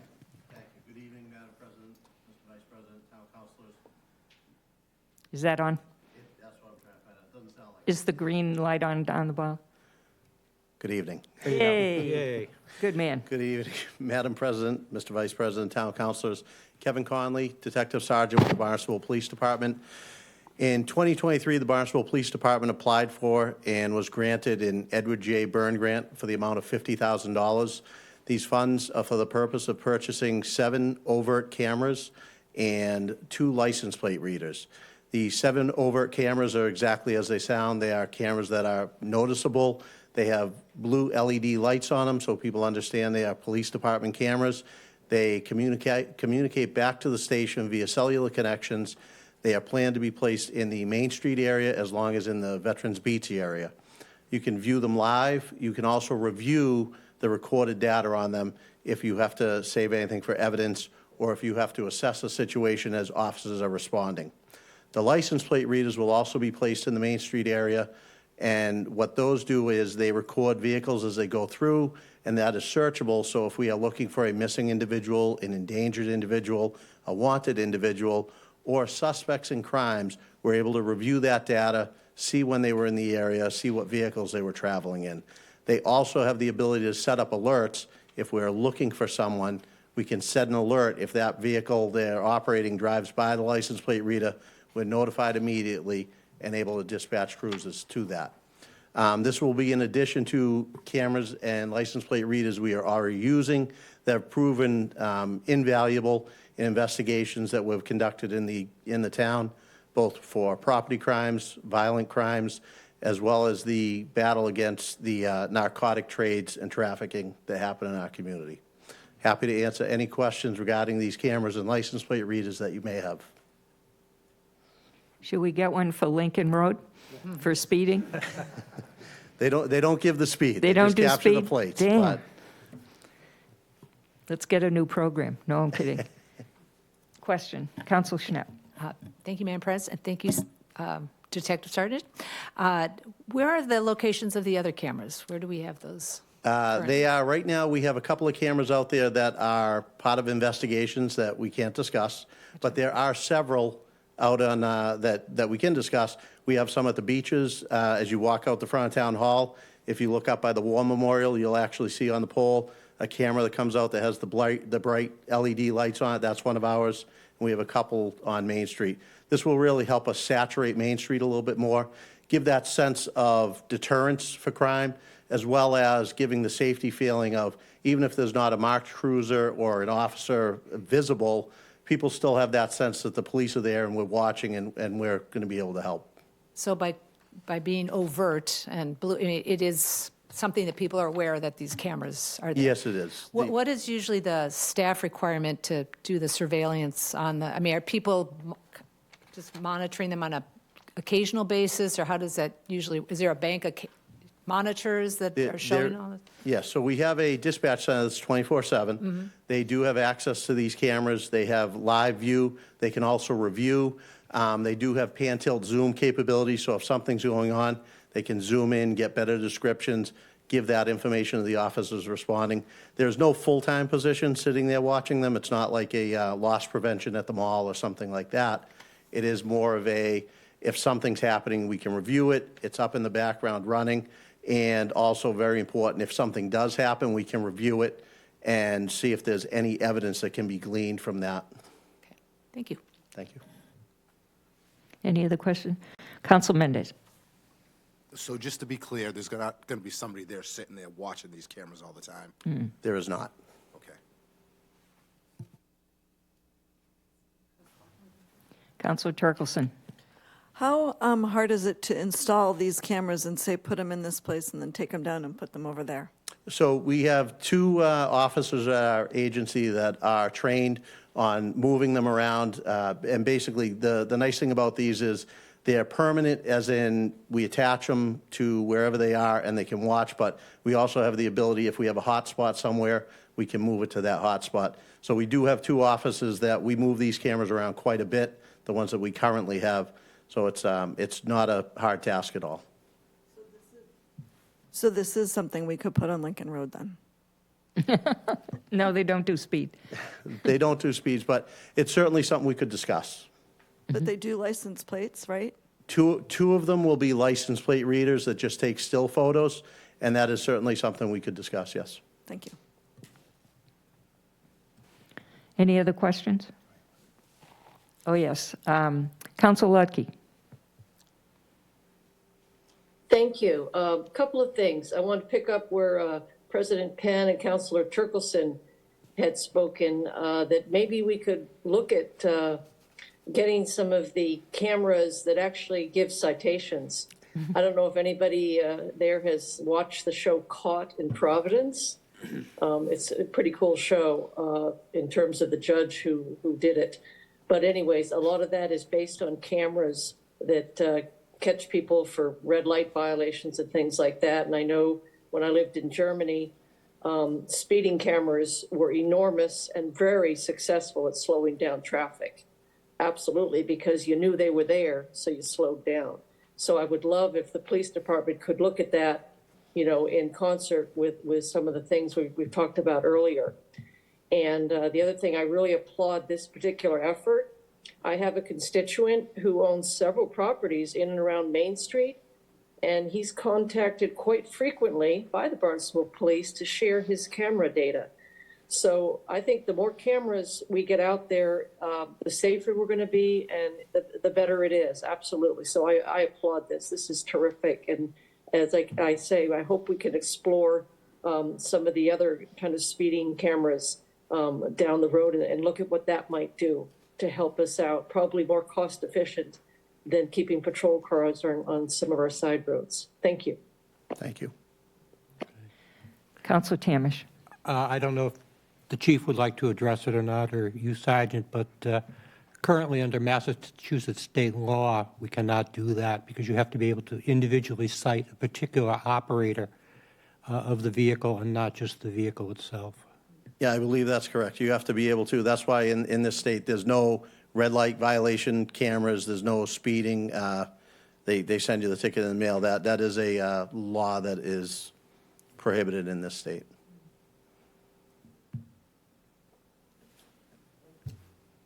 Did you have Chief another? Chalice. Okay. Council Crowe.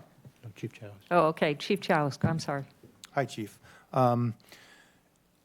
These are going to be in demand, I think, in a number of spots in each of our villages that have attracted nefarious activity. I think we talked, Chief, the other day about some areas in Osterville.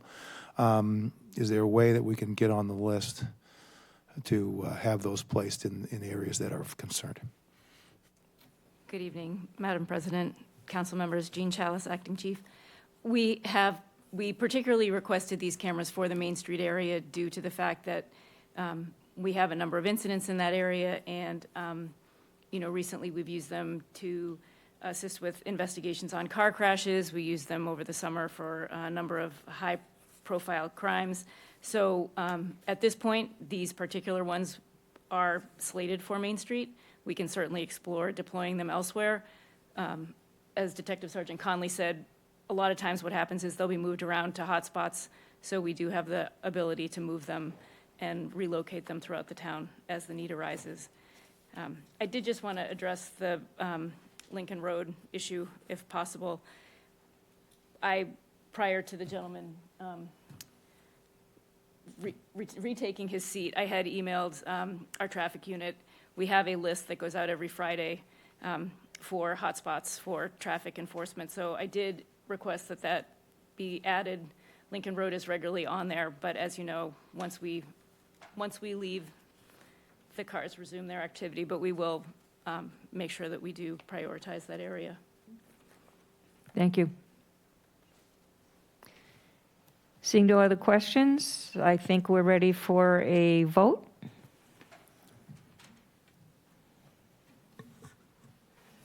Councilors: Clark, Yes.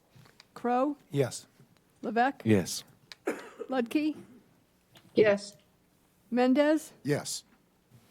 Penn, Yes. Schnepp, Yes. Starr, Yes. Tamash, Yes.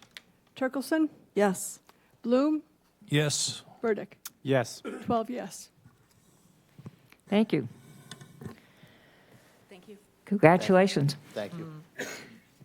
Next on the agenda is item number 2024-090. Gordon. Okay, thank you. This is new business that may be acted upon with a roll call vote.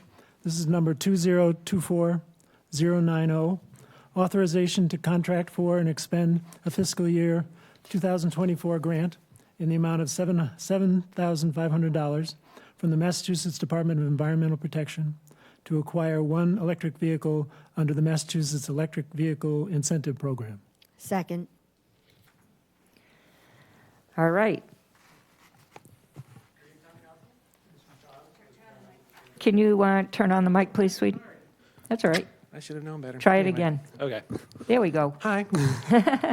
So this is a small grant from Mass EVIP Fleets, a nice way to sort of dip our toe into the fleet electrification. We have a quote for a Chevy Bolt, and we're thinking of using it to replace maybe one of the Toyota Corollas that are used by inspection or parking enforcement and the like. And the $7,500 will go to subsidizing that. And I can answer any questions you have. Thank you. Questions, comments? Councilor Starr. Thank you, Mr. Hogan. Have you looked at the different departments and figured out which cars we can replace, or? Not in a official comprehensive way, but we've started looking at the cars that are coming up for lease renewal, and there's 11 or 10 to 12 that I think are pretty easy to replace with electric vehicles. They're low usage sedans, and so it's perfect for electric vehicles. So would you need to set up a charging station across the street, or where? Well, the hope is to use the fleet charging that is being funded by the Mass EVIP grant that we approved at the last time that I was here.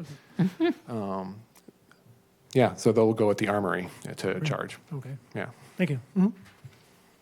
And I just have a question. How long is it likely to take before this vehicle is part of the fleet? Do you have any idea? No, there's an RFP that's being put together for replacing those 10 to 12 cars that should be out in a few months, and I'm told that the cars would come in September. This one might be separate. We might buy it outright. We have additional funding that we might be able to use to make it a clean, free purchase. So it could happen sooner than that. Okay, thank you. Councilor Ledke, did you have a question? Yes, thank you. My question was, you mentioned you're going to kind of test the effectiveness. Who has designed your data analysis? How are you going to do the data analysis? Is you hiring somebody outside? Are you doing it yourself? Who's putting together that data package to analyze the effectiveness? Well, at this point, it's mostly just going to be me, and the data analysis will just be, are we getting cost savings, and do the departments that get them hate them? So it's kind of basic on that level. Are you all set with your question? Yes. I think she's set, okay. Council Crowe.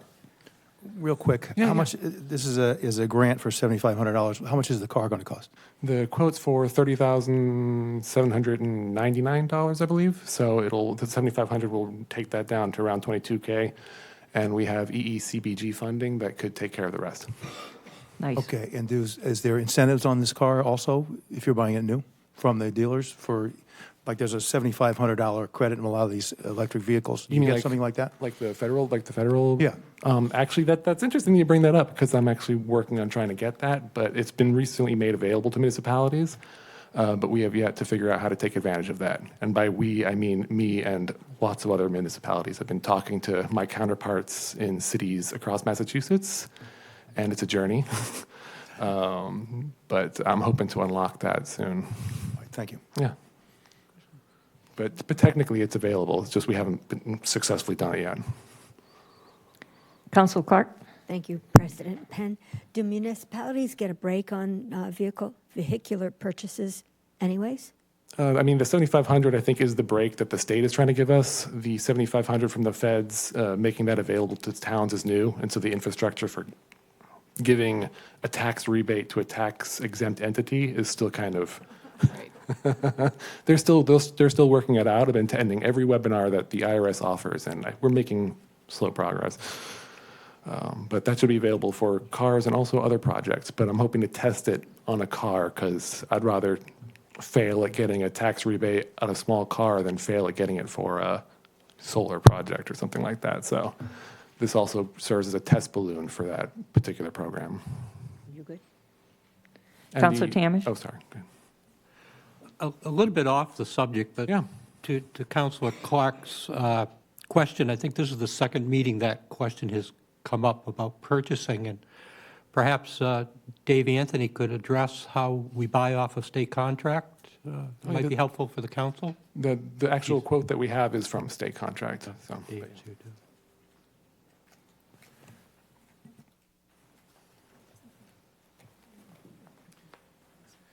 Good evening, councilors. My name is David Anthony, Director of Asset Management. Spent the first 22 years working for the town as the Chief Procurement Officer, so I have a little bit of background when it comes to this. State contract has been set up a couple of different ways, one for heavy vehicles, one for regular vehicles that we use. There's a couple of cooperatives where you can go out and you can purchase police cars as well, police vehicles. And the rationale behind this is if the state does the procurement across the board, then towns can literally go shopping without having to put out bids themselves. Bids are expensive, they are time-consuming. Many times you can run afoul of procedures or bid protests that can even further extend the ability to do that. So the state, in its wisdom, put together many of these state contracts to allow towns smaller than the town of Barnstable, which we were fortunate enough to have a dedicated procurement official, and we still do in Amber Patterson. A smaller town that relies on its assistant town manager to be the DPW director, the HR director, and the chief procurement officer, many times will only have to do a certain number of bids and doesn't have the expertise. So these new contracts that we have that are coming out are supposed to help towns be able to quickly respond to market conditions. And sometimes what you have is a situation where you can't delay. You've lost a vehicle, you need to replace it. A 90-day cycle is just an inordinate amount of time to be without that vehicle. And if you have any kind of a bid protest, it could drag into a half a year. So the use of state contract allows you to quickly order that vehicle at a negotiated price. The ironic thing is it is not always cheaper, but it is less expensive when it comes to staff time and time.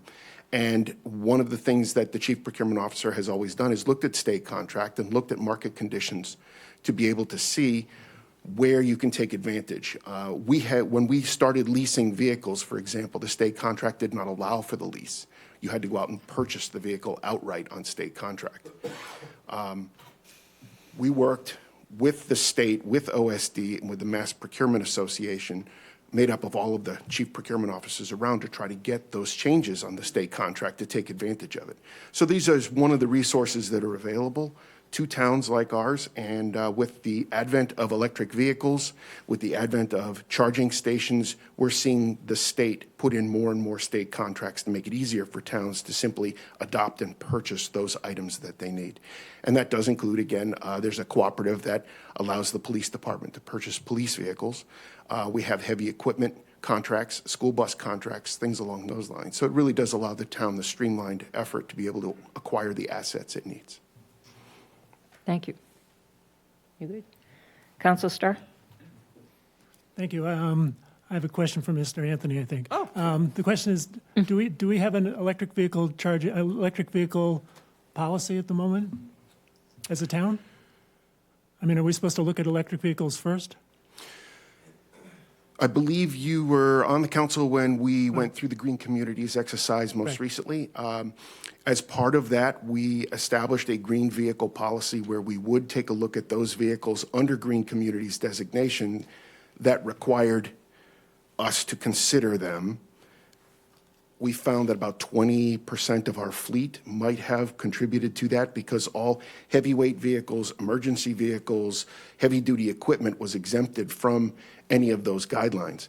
The failure to adopt the Green Communities Act put that green vehicle policy as more of a local policy, a standalone policy. The schools have agreed to work with our procurement office and with our sustainability manager to take a look at any vehicles that might qualify under that, and we have had the opportunity to bring grants forward, and we have more grants that are in the pipeline, because that's one of the ways to incentivize departments to adopt this technology.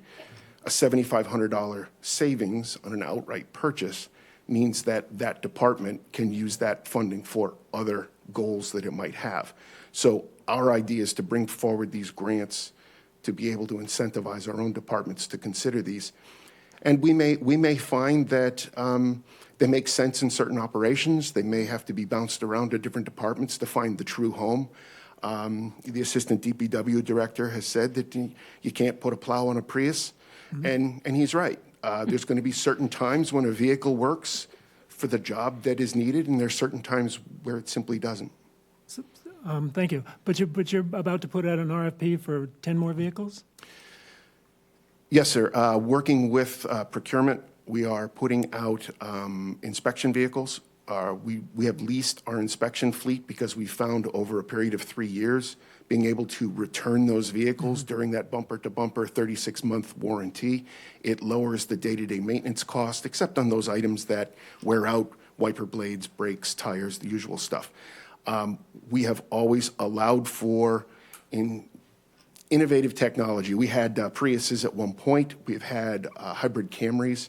At one point, we actually had a local dealer that lowballed, and we got Ford Rangers, black trucks, that the inspectors, I think, kind of liked driving around. But in all of that, we'll have to wait and see. We could check and see if there's a way that we can incentivize efficiency, but we've always encouraged that anyway. Miles per gallon is one of the factors that we use when we take a look at the ward. Okay. Any other questions? Councilor Levesque. Thank you, President Penn. Thank you, and actually, maybe this, I heard Hertz has a deal going on right now. But in all seriousness, the reason why Hertz, I think, went through that, from what I read, was that it was a maintenance issue, and they couldn't keep those vehicles on the road because needed parts and things of that nature, new technology, batteries, things of that nature. If there was an accident, it took longer to get those cars back on the road. So with that, as we move towards that, I'm definitely in favor of that. Are we set for that time when we may need to maintain that, and there maybe there's a delay, or do we have those types of maintenance in place, and are we going to monitor the extent of how much more it might cost compared to a hybrid or a gas-powered vehicle? Oh, I think that this is a wonderful opportunity to do just that in real time, not rely on other people, but to actually track this. We've had a great cooperative effort with Peter Bertling in the parking division now, and prior to him as well. Some of our fleet vehicles seem to accumulate miles at a greater rate than others, depending on where they are in town and how heavily they get used. So in managing those and swapping those vehicles around, we're able to balance out the mileage across those vehicles. And we've seen swaps of equipment between school and town to try to extend the life of vehicles that way. It's a creative use of assets, and it's a cooperative way that the town has been able to extend the life of assets that we own, or when it's been necessary, we lease them and then turn them back in, because then we get the benefit of having a new set of vehicles that come in. It's one of the busing contracts, for example. They're new school buses every 5 years, because the maintenance concerns associated with those over the first 5 years pale in comparison to the last 5 years. This is an example where we have an opportunity to acquire a vehicle. This is $7,500 towards the price of that vehicle. It's going to give us an opportunity to see how it works, who might use it, and I think as we start to become more familiar with it and the technology progresses, we're going to see more opportunities come down the road. Maybe this falls flat, but at least we'll know firsthand, did it work, did it not work, what was our problem, track record with it, how hard was it to get charged up, did people like it or not like it. It's going to be interesting. It'll take some time, but I think we'll get there. Thank you very much. Thank you, Sean. Very Yes, sir. supportive. Appreciate you. All right, having no other questions or comments, we'll take a vote. Roll call. Councilors Crow, Yes. Levesque, Yes. Ludke, Yes. Mendez, Yes. Penn, Yes? Schnepp, Yes. Starr, Yes. Tamish, Yes. Turkelson, Yes. Bloom, Yes. Burdick. Yes. Clark. Yes. 12 yes. Thank you. Passes unanimously. All right, item number 2024091. Since it's in, good night, Sean, have a good evening. Since it's in my precinct, I will be reading this. It's a roll call, 2/3 vote of the full council is required for this. Resolve authorizing the change in purpose and sale of surplus municipal property at 30 Ocean Street, Hyannis, as shown on Assessors Map 327, Parcel 101, to Main Street Times LLC, as written.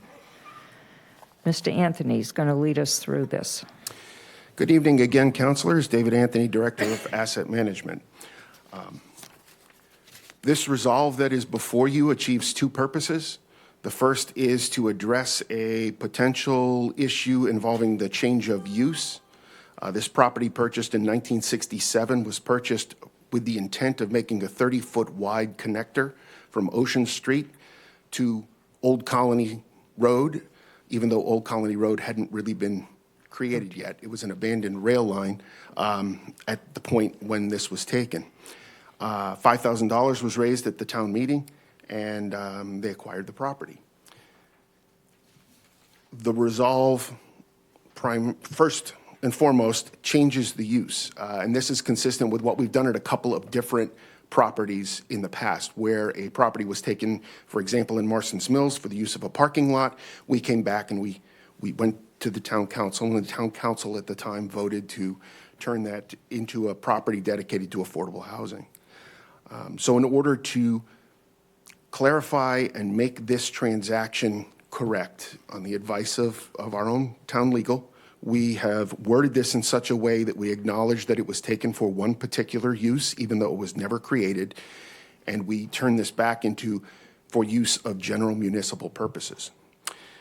The second portion of this resolve is to grant to the town manager or assistant town manager the right to complete the transaction that was actually started in 2021, of going through a process of vetting this parcel, taking a look at the different uses, running it by all the different departments, and then bringing it forward for final disposition as the result of a bid. So a positive vote on this resolve would allow the town manager or assistant town manager to complete the purchase and sale, which has been negotiated based on a public bid. So a little bit of background on this property so that we have a sense of what we're dealing with. One of the challenges of this property has been that it is oddly shaped. As you see, even though it is 0.42 acres, it has this dipper, the Big Dipper, as Lindsay put it, the hatchet. A portion of this is literally unusable because it is, and we'll have some pictures of topography a little bit later. And I apologize that the lines on the screen that are here in the hearing room are not quite dark enough to convey this. I'm not sure if you can see it on your screens. Access to this parcel has been across 319 Main Street for all the time that it has been built. And this was never a problem when it was the Cape Cod Times that owned 319 Main Street. At one point, they had close to 150 employees who were working at this, and they needed that extra parking that was there. In the 1980s, they were allowed to lease that property back from the town, and they installed the parking lot that was there to essentially allow their employees to have some place to park. And then they leased it back until 2021, when the Cape Cod Times and the operations there scaled back and the property was transferred over to private ownership and was developed into apartments. There is some commercial activity, but the bulk of this is apartments that were refurbished out of the room that was there. They seemed quite nice when we went through them, and I believe that they have people actively in and out of there at the moment. But the point of this is that the access issue has always been a struggle with this. So as noted, the 23 spaces that are on that parking lot were for overflow parking to the Cape Cod Times. And as the newspaper printing operation has scaled back. They no longer needed that. We found in 2020, when the lease expired, they entered into one final one-year lease with the understanding that they were not going to continue to lease that. This is actually the historical aerial flyover from 1968. So this would be after the town had acquired the parcel, and you can see the beginning of that parking lot. Little hard to see it completely, but it's heavily wooded to the south of that parcel, and in many cases, there are a number of trees that still remain there. But even at this point in time, Old Colony was not a road. It was just kind of the vestiges of the railroad layout. So here's a current aerial flyover that, again, superimposes the shape of the lot over the actual access path and the in-place parking that is there. And you can see that there's not as much usable space in its current condition, essentially because of topography. And I have a couple of slides that'll show that a little bit better. So where you see these red arrows, we have anywhere from a 5 to 8 foot drop in elevation over 20 feet, which makes that an extremely severe bluff from the low point around the outside up to the elevated height of the parking lot. That has always been a bit of a concern because we have erosion and undermining of some of the parking surface that is up there. We have trees that are slanted on our property that are starting to slide down the hill. We have some that have come down. This has been a challenge because the actual usable parking area makes up less than half of the actual square footage in this parcel. This is a picture that kind of shows that severe slope. This is on the very southern side of the parcel. The path is well worn because of pedestrian activity that goes up to the top of that hill. For reference, you can see vehicles to the left. You can see the height of the bluff just over a very short period of time. This is the most severe, but there are a number of places all along the southern edge of this property that creates that problem. This is a view up Old Colony where we have some of the same. It's about a 5 foot elevation over a slightly longer than 20 foot period. But again, we have quite a change from that road. The road surface, I think, is at 23 feet, and it's 30 feet at points of the parking lot, which will come into play because we started to take a look at this property in 2020 to try to figure out what we could do. This was the charge of asset management at the time. Leadership of the town council and the asset management advisory committee had asked us and tasked us with a number of things, and one of the things was to take a look at underused properties. This property coming off of a lease with access issues, and the person who had been leasing it really being the only person who could access it because they owned that property, we weren't sure what we were going to be able to do with this. So a number of ideas were vetted. One of the ideas was, can we turn this into our own parking lot by creating some dedicated access from Old Colony? We met with the town engineer, and we took a look at ramps. But even before we did that, we spent a lot of time doing registry work to see if buried anywhere in any of the deeds and any of the land ownership records of that area, whether there was any kind of right that we had to cross 319 Main Street in order to get to this parcel, so that we didn't have to go through this idea of dealing with that topography. Our town, the DPW, including their surveyor, who is very talented, very good at registry work, Down Cape Engineering took a look at this, and even our own title search attorney in the process looked at this. The appraisal itself, one of the reasons that it was for less money than people might have expected was because of those access issues, and it affects the value from an appraised standpoint, because if you don't have clear access to the property or you have difficult access to the property, that affects the price. So we took a look at this and we said, okay, can we create our own ramps? It was going to cost anywhere from $150,000 to $200,000, and again, this is pricing back in 2021, to create those ramps on the Old Colony side, which created a whole new set of challenges. But just to go in and create the right traffic flow of a ramp up, in, and a dedicated ramp back out again, we were going to lose 9 of those 23 spaces, which meant that we'd have 14 usable parking spaces after we got done spending $200,000. And that's before we started to deal with the failed drainage systems that were there or the condition of the asphalt. We had an asset that was tired. And we were going to, if we turned it into a parking lot, we were going to have to address those conditions as well, which are also expensive. So this is an exhibit of how you would create dedicated ramps. You have to have a landing area at the top, and you have a ramp up and a ramp down, and you have to, the rise and the run is dictated by engineering standards. It can't be too severe. The other issue that we ran into thinking about this was merging traffic onto Old Colony. Under current conditions, if you've driven down there, it can get a little bit crazy during the summer with one of the whole reasons for the Stantec one-way, two-way study is because when you've got 2 lanes going the same way, you have certain traffic conditions that don't exist when you have 2-way traffic on a single road. So people who don't know the area, who are visiting, see 2 lanes, they get going pretty quick, and here you have merging traffic potentially, and on that down slope, you may not be able to see that there are cars coming. So traffic studies would have to be done in order to further this kind of an idea. We looked at the cost, we looked at the issues associated with this, and we thought, okay, this is probably not going to be the best solution to take a look and make this into our own parking spot. The other thought was, can you come off of Ocean Street? How about we just build that out?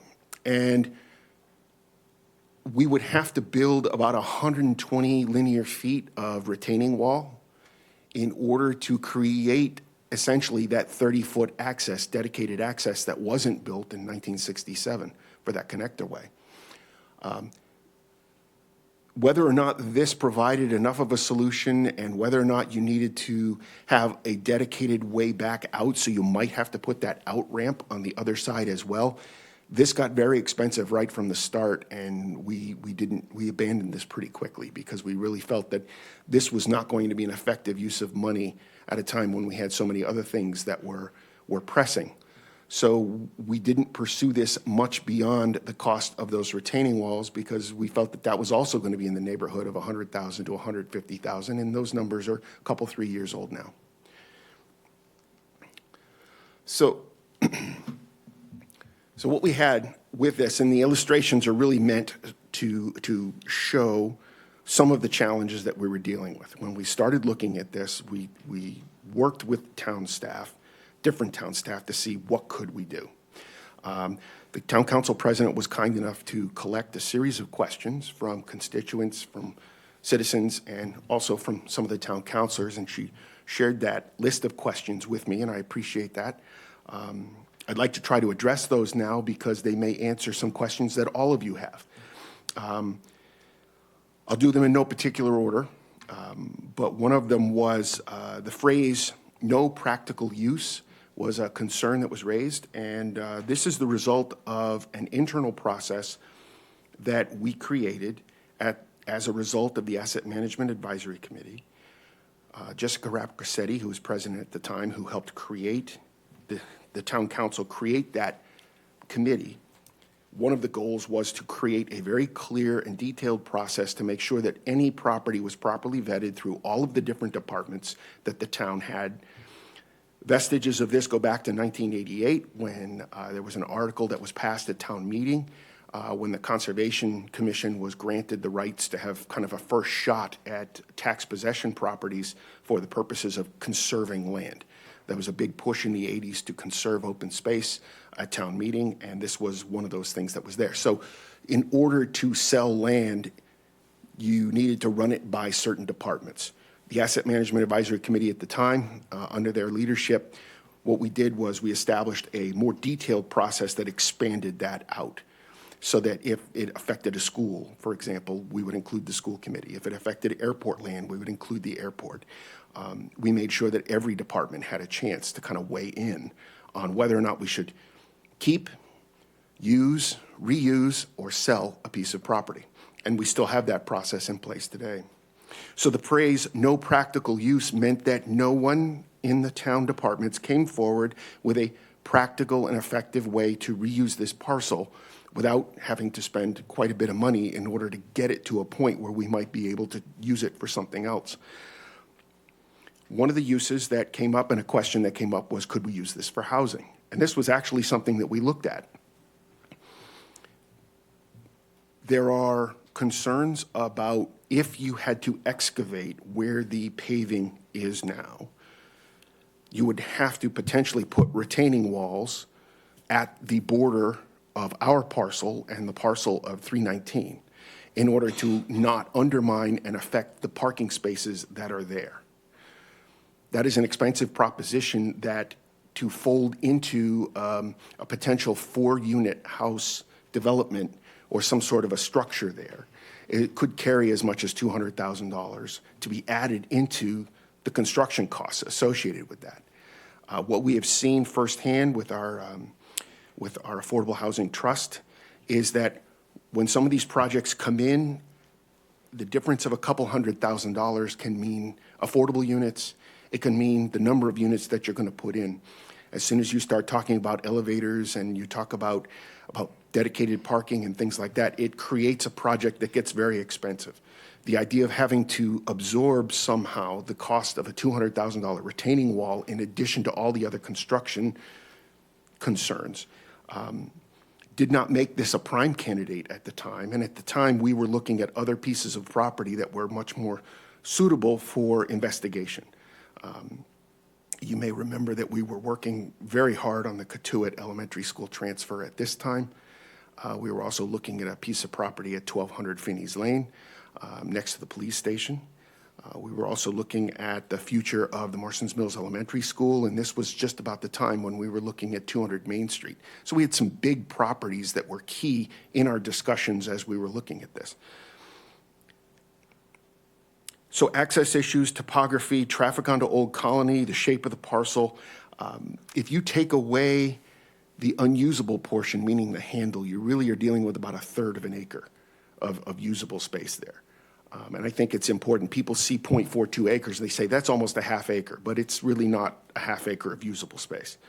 And we also still have some traffic concerns about entry out onto Old Colony.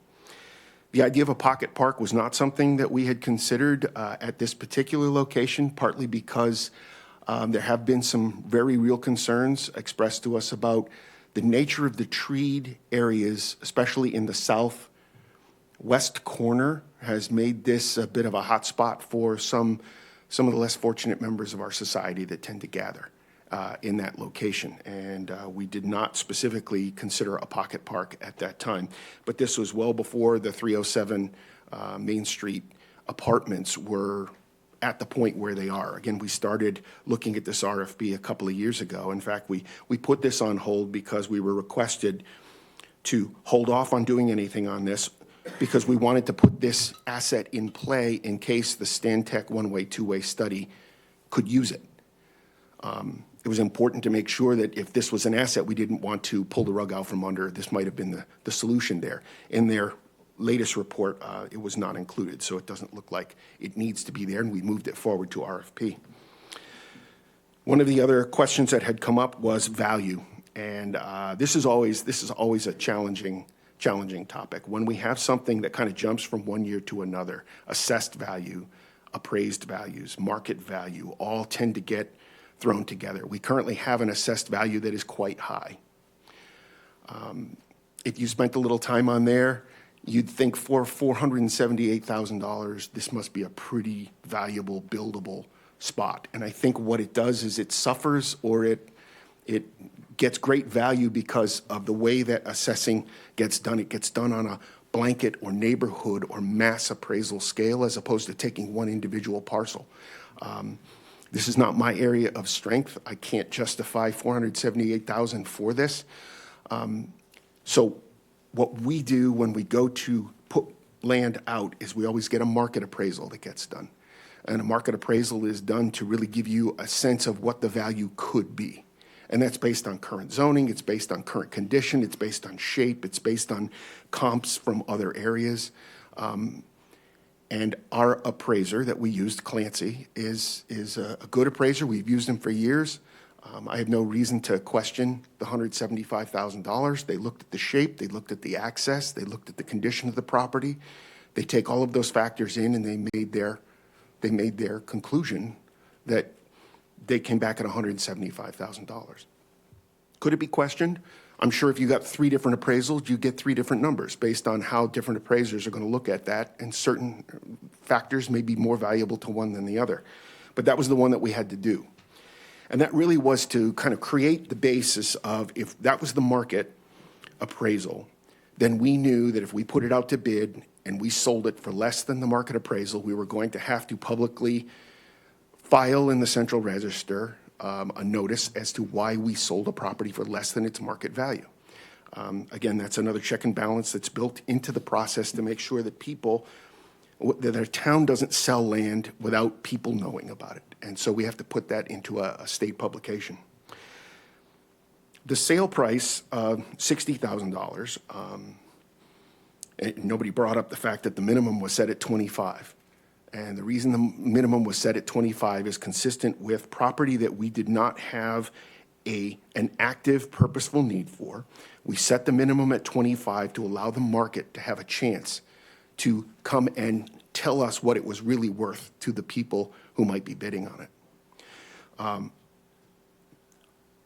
I think in the antiques industry, lots of people have talked about, you think you've got $1,000 antique highboy piece of furniture, but if you can't find anybody to pay you $1,000, it can be a little challenging. You might get a best offer of $100, and you have to decide what you're going to do. We felt that by putting this out at a low price, we would get a lot more activity than we did. But this is not the first time we've run into this problem. When we sold off the old high school back in 2005, the market appraisal came back at $7 million for that piece of property, which included 5 acres and a large school building. There were people on the committee at the time who thought we should put the minimum at $10 million, thinking that we had a gold mine on our hands. We put the first bid out. We didn't get any bids that met the minimum. We got one bid at $3 million. So we went back, we refigured the RFP, we put it out at a 0 minimum. We had 60 people take out the contracts there, the bids there. And we got 3 bids. One for $780,000, one for $3 million, and one for $3.5 million. And everybody was dismayed. Why didn't we get more? Why didn't we get more? And yet the market had spoken as to what the true value was. So in this case, we got one bid. We got one bid from the person who has the most direct access, legal access to this parcel, the abutter.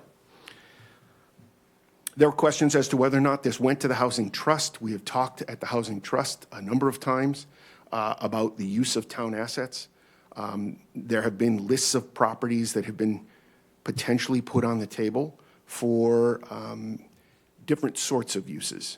Again, the Asset Management Advisory Committee had provided us with direction to sell off assets, and then we started to look at affordable housing potential properties, and then we started to look at a hybrid of them, and we've had communications with town departments along the way. One of the final things that people had concern about was the concern of the restricted receipt. And again, that's a term of art in finance. I'm not going to pretend to know as much as Mark Milne about finance when it comes to that. But basically what he has said is that for any purpose that the town would borrow money, the proceeds from the sale of this parcel could be used for.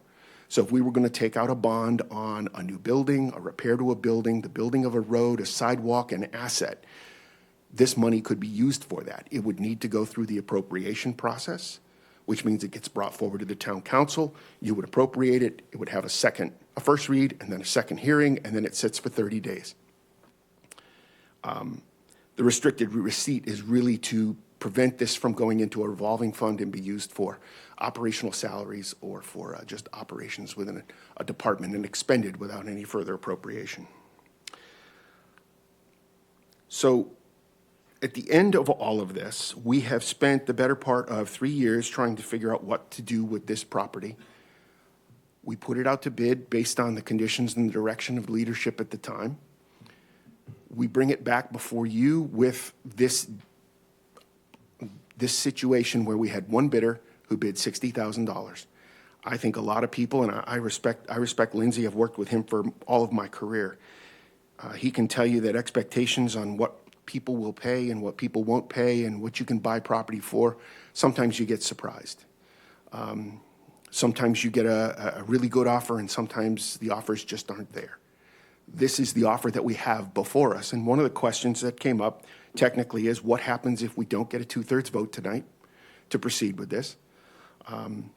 We would have to formally cancel the RFP process, refund the $6,000 deposit from the single bidder that we got, and then we would have to try to figure out and go back and take into account all of these same conditions that aren't going to go away after that vote, and then decide what is going to be the highest and best use of this property moving forward. So none of the underlying conditions change. We would just basically have to start over. I hope that I've answered most of the questions that were posed to me. I wanted to try to be as thorough as possible and give you as much background and information on this. At this point in time, I'll end my presentation. Thank you. Thank you. Are there any further questions for Mr. Anthony? Council Crowe. What are the yearly carrying costs for this property to the town? Currently, we spend very little on this. We have some, we occasionally have to go in and pick up debris.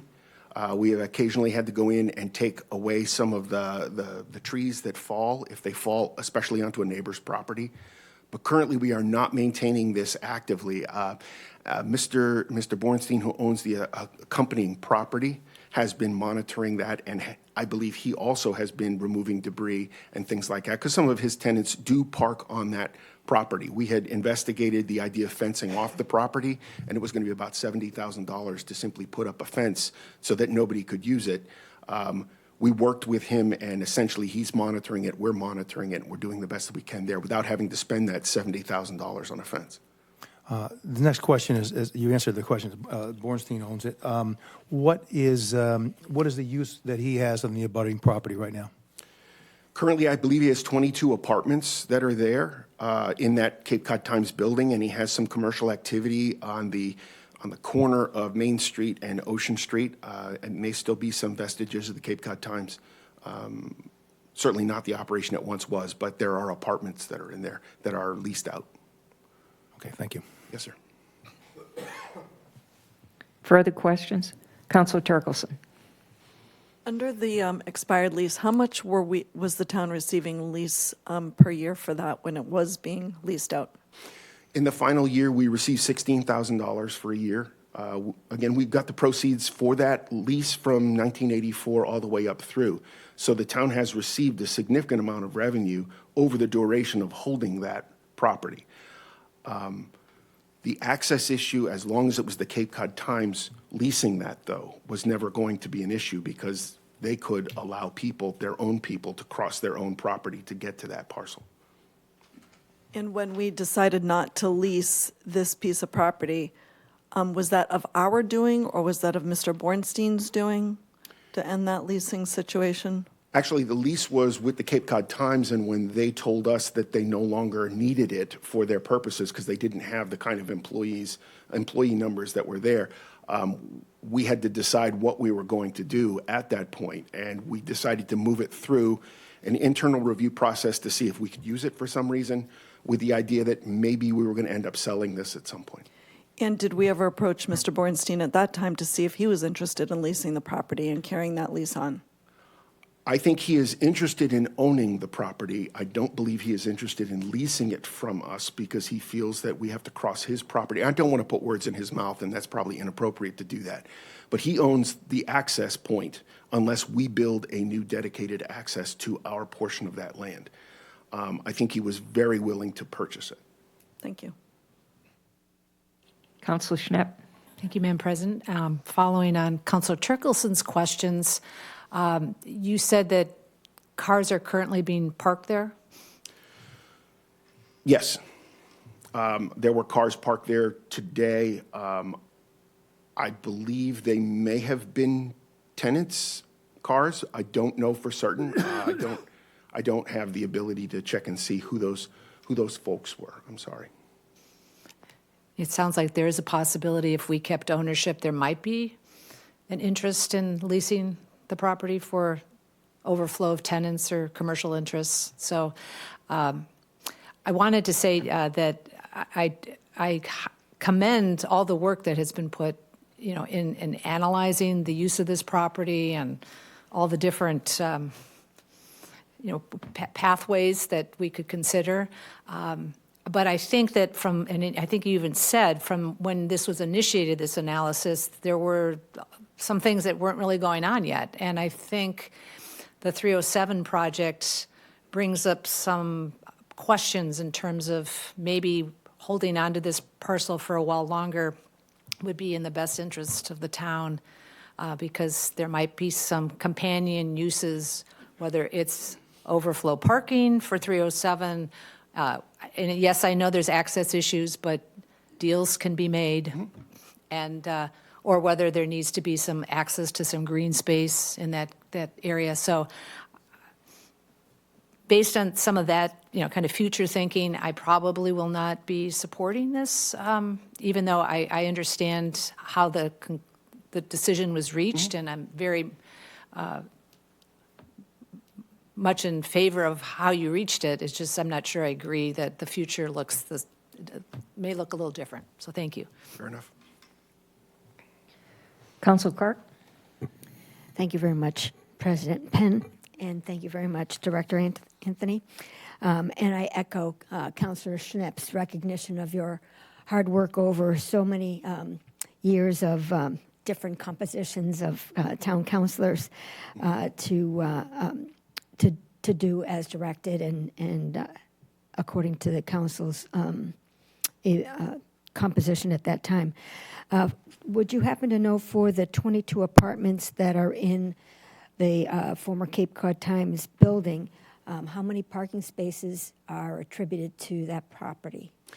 I believe, if I recollect, it was 1.5 parking spaces per apartment was the agreement that needed to be there. And I believe that they were able to resolve that issue by having the number of parking spaces on the 319 Main Street parcel. So there was thought that if it was going to be 2 parking spaces per apartment, that there would definitely be a need for parking elsewhere. It's my understanding that they were able to resolve that during the process of permitting. So by your report of having cars there, it looks like there might indeed be a little pressure for use of more parking spots. Well, I think it's closer to the building in some respects, so it's easier, if in fact they're tenants. Understood, yeah. Or visitors. This is always one of the challenges for asset management, is that we help support the policies that are set by leadership of the town council. We take a look at those assets, we make recommendations through the town manager. We don't have an operations wing. We don't have a red truck with staff that can go out and take a look at some of these things. And we rely on the cooperative effort of those departments that do. And DPW is very supportive. The police are very supportive. The parking division is very supportive. So we rely on the cooperation between departments to monitor things. And I think we do a pretty good job for the staff that we have. It doesn't always mean that we can be everywhere at the same time, which is one of the reasons why, for example, earlier tonight you saw cameras on the I example. salute the collaboration. Thank you. Thank you.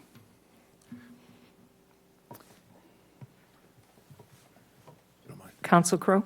Yeah, I just had a comment. I sort of, considering the carrying costs are so low on this, and I do happen to agree with Councilor Schnapp and Councilor Clark that they're coming down the road, there's a lot of development planned in this area, and I think the value of that property could go up from where it is. And I think $60,000 is a bargain, to say the least, for this. And I think with very little carrying cost, I think we can wait a few years and then see what comes up, because there may be other uses that we can gain a value for as income for the town. That's my thought. One of the reasons for coming to the town council is, especially with the new council with turnover, is to revisit what the leadership and strategic goals are going to be for the new group and the dynamic that you all have. So that kind of direction is appreciated. It's why we bring this forward, and it has changed a number of times depending on how leadership has moved the priorities. So I appreciate that effort, sir. And I don't disagree with anything you've said. I think you've done a good analysis of this and give us the information we needed. So thank you for that work. It really, I'm not disagreeing with that at all. It just thinks that, like I said, there's going to be a lot of development in this area, and land is going to be much more valuable going down the road, I believe. So maybe we can take advantage of that. Council Ledke? Thank you. I'm going to agree with what my fellow councilors have been saying. An amazing analysis, Director Anthony. Really good process and explanation. I appreciate that. One thing you did mention, you mentioned, Jeff Speck's effort, the Stantec effort, and what he delivered was a concept plan, and we're now doing the fidelity we need to do to execute that plan. And with this parcel right in the middle of the heart of that plan being Old Colony, Ocean, Main Street, and the 5 points, it's such a precious piece. And with 307 Main, perhaps that could be overflow parking there. We have another apartment building proposed at the corner of Main and Ocean. And I go back to what Lindsay Council was saying in terms of open space, and you mentioned yourself a pocket park. And having kids growing up in Hyannis, I well know that the only place we can play is on the school playgrounds. And frankly, the meeting place, when I used to have play dates with my kids when they were younger, we'd all go to Centerville because that was the only place you could go during the school day. And with all of these apartments and families, and you addressed beautifully the complications of bringing cars into this parcel. But what if we're not bringing cars? What if it's moms and dads pushing baby carriages and a beautiful little playground? So I spoke earlier during public comment that I just can't support parting with this parcel when we're at such a critical juncture in some really big planning efforts. So I will definitely vote against the sale of this. Thank you. Is there any other, thank you for your comments. Any other discussion? You guys ready to vote? Yeah, I just want to I live not too far from here, so I walk by here all the time, and I just want to let you know that there is a dumpster on this property free to somebody. We assume it's 319 Main Street, but we don't actually have proof of that because we haven't gone through and looked at the trash yet. So somebody's getting a good deal on that. So we could have some income on this by renting renting the property for the dumpster until we decide what to do with it. That's pretty low, isn't it? Here's your $6,000 back, and oh, by the way, we need a lease for your dumpster. But we found a new use for it.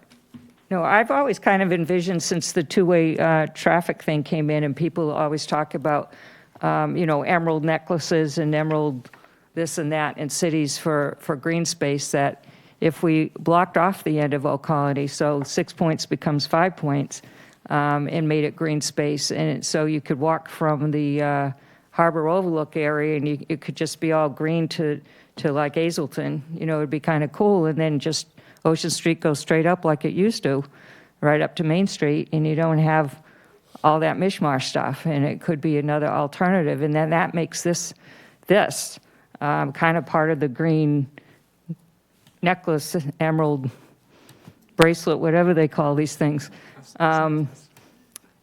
And yeah, a choker, whatever it is, a pathway, and finally the realization of connecting Main Street from the Village Green all the way through to the water might be realized that way. It's a stretch, I get that, but you never know. You dig up the pavement, you plant trees, you put clover lawn on there so you don't have to irrigate it, and you never know what's going to happen south of that. So that's my 5 cents.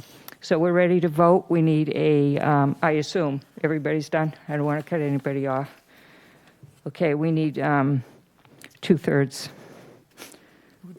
vote by roll call. Councilors. Levesque. No. Ludke. No. Mendez. No. Penn. No. Schnapp. No. Starr. No. Tamish, No. Turkelson, No. Bloom, No. Burdick, No. Clark, No. Crow, No. 12 no. Well, there you have it, David. I really am sorry, but you did do yeoman's work on this. You did a heck of a sales job. You really did. You educated us Thank you. for next time. And I'm sure we'll be back looking at new uses for the property, because still a use change will probably be Correct. before us. Yep, we'll be So, back. Thank you, sir. Thanks, Dave. Thank you for your time tonight. All right, so next item on the agenda is 2024-092. This is order waiving the provisions of Chapter 220, Article 1, Section 220-4 of the Code of the Town of Barnstable for a period of 6 months. This is a first reading, and we have to refer to a public hearing on February 1st, I second that. 2024. I second it. You second it, thank you. At 6 o'clock. Yeah, this basically is my way of taking step one to legally change the time of our meetings from 7 PM to 6 PM, just so everybody knows what this is about. So we need a roll call vote for this. Counselors, Ludke, Yes. Mendez, Yes. Penn, Yes. Schnapp, Yes. Starr, Yes. Tamish, Yes. Turkelson, Yes. Bloom, Yes. Burdick, Yes. Clark, Yes. Crow, Yes. Levesque, Yes. 12 yes. Thank you for your support on that. Item 2024-093, Matt, Council Levesque, would you please like to read this? Yes, thank you, President Ben. This is new business, first reading, referring to a public hearing on February 1st, 2024. It's item number 2024-093. It's appropriation loan order in the amount of $3,900,000 for the purpose of funding sewer infrastructure 30. improvements. 30 million, what did I say? 13? I said 3. 30,900,000. It's Thank been a you. while since I've read something Thank directly, you. to be honest with you. In the amount of 30,900,000 for the purpose of funding sewer infrastructure improvements as written. Second. Thank you. So I just want you to know that Mr. Santos is going to do a brief explanation of this item. We can ask clarification questions, but no deliberations, because we're referring it to the public hearing at the next meeting, okay? Thank you. Mr. Santos, please. Thank you. Good evening, members of the Town Council. Dan Santos, Director of Public Works. This item is basically a reappropriation of a previous appropriation with a modified scope for the primary purpose of leveraging that previous appropriation with the subsidies that are available through the Cape Water Protection Fund.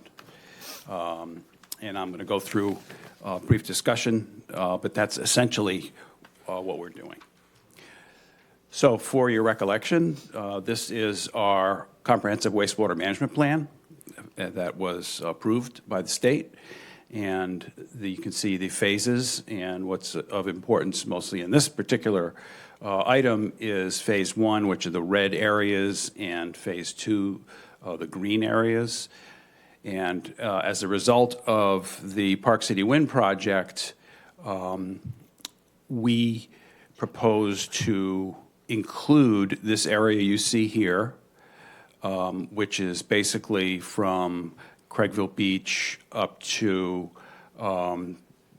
Main Street, in the vicinity of the community building there. And based on the Park City Wind route, we proposed modifying our comprehensive wastewater management plan to include this area, which was originally in phase 2. We were bringing it forward to take advantage of the construction of the Park City Wind duct banks and have this work done in a similar time frame, and then ultimately have them pay for the repaving of the road. And since we've been talking over the months, some potential input into the improvement of this area. So in this graphic, and it looks a little busy, but it's not really that complicated. On the left is what we had ultimately gone to for our design with the Park City Wind project. And you can see that it goes from Craigville Beach all the way up Shoe Flying Hill Road by Lake Wequaquet. And that's the area in green on the left. That was our original scope when this appropriation was approved. And because Park City Wind schedule is really up in the air now, not sure if or when it's going to happen, it makes sense for us to modify the project and not undertake this area of Main Street in Centerville, particularly this historic area where there's lots of concern and lots of issues until and if Park City Wind moves ahead. We want to work at the same time and in conjunction with that project for just timeliness and ease on the community. And because that's up in the air right now, we have proposed to eliminate the section of Main Street, Centerville, and modify the scope to include what you can see there, this section of Route 28 East, and then include, this is Finney's Lane, and that square is the Mothers Park Pump Station. So we're proposing to, on the left, eliminate this green here and add in this section here. This allows us to construct what we're now calling Finney's Lane North, which is up Shoot Flying Hill Road. And it's beneficial for us to do that now because that is in our comprehensive wastewater management plan. It always has been. It's a priority. And we don't want to lose those funds. As Mark mentioned earlier, the intended use plan includes this project for fiscal year '23, as long as we make an award and sign a contract before June 30th, and then we will be eligible for the 25% subsidy. So what we've done is, while we removed that section on the left, we've added in this section, and it turns out these are approximately, or very close to the same cost. So we're cutting out dollars and we're adding them in, but it also allows us to be able to connect Shoe Flying Hill Road via this new section on Route 28 to our treatment plant, and then gets the Mothers Park Pump Station constructed, which is important for a couple of reasons, including, as we've agreed, once that pump station is constructed, we can move to put 310 Main Street back on the property rolls in the town, and then we can dispose of that at that time. So just looking at the benefits of doing this and why we're really proposing this is obviously by doing this north section, we are able to continue with our comprehensive wastewater management plan as we proposed and as was approved with the state. It allows us to construct a very difficult portion of our sewer program. Shoe Flying Hill Road is going to be very difficult. It's high groundwater, it's narrow. It's going to take about 2 years of construction to put sewers in Shoe Flying Hill Road. So the longer amount of time we have to do that, the better, if Park City Wind does ultimately catch up. The north phase, as I mentioned, we maximize our IUP dollars in that 25% subsidy. As the manager mentioned, we have asked DEP about this because they ultimately approve this and they have to approve all these changes. The indication that we have is that they're not going to have an issue with this. But we've also asked them and they've agreed to provide an answer before the next hearing. So you'll know that SRF has approved this. So the subsidy would be in play. As I mentioned, this north phase is more consistent with the original intent. The southern phase was only added to leverage Park City Wind construction, but in reality, that's not a priority area relative to us meeting the requirements of our plan and the maximum daily limits for nitrogen in the watershed. So ultimately, this makes sense to us. It continues our progress. It gets more of our backbone done sooner on Route 28, and it allows us to leverage the dollars that you've appropriated previously for the maximum subsidy that's available to us. So, in a nutshell, that's what Great. we're proposing. So unless you have clarifying questions for what he just said, we're going to ask for a roll call vote to move this to February 1st for the second hearing. Clarifying question? Just to request that we get this information emailed to us so that we can study it if we need questions in 2 weeks. Certainly, I'll make sure that happens tomorrow. Thank you. Yes, Councilor Turkelson. Was there also, I think I missed it, a mention about a piece of property? Did you say something about 310 Main Street? Right, so what we have said for the last several years when we purchased 310 Main Street, and we decided to go to Mother's Park for the pump station instead of the 310 Main Street, the agreement was that we'll design and construct in the Mother's Park location. And once we know that's in place and operational and we don't need 310 Main Street, then the town would move to dispose of that and put it back onto the property rolls as a private home. Okay. Council Crowe. One more quick question, Dan. The Mother's Park station, is it going to be above ground or below ground? Is it going to be a home-looking thing? What, No, it'd be, explain that to me. That's a deliberative kind of thing. Okay. Okay. We can do that next meeting, I'm sorry. Okay. You want to answer it quickly? It's subsurface. There you go. We broke the rules. All right, we'll go for the vote to move this to second reading. Public hearing, right. Councilors Mendez, Yes. Penn, Yes. Schnapp, Yes. Starr, Yes. Tamish, Yes. Turkelson, Yes. Bloom, Yes. Burdick, Yes. Clark, Yes. Crow, Yes. Levesque, Yes. Ludke, Yes. 12 yes.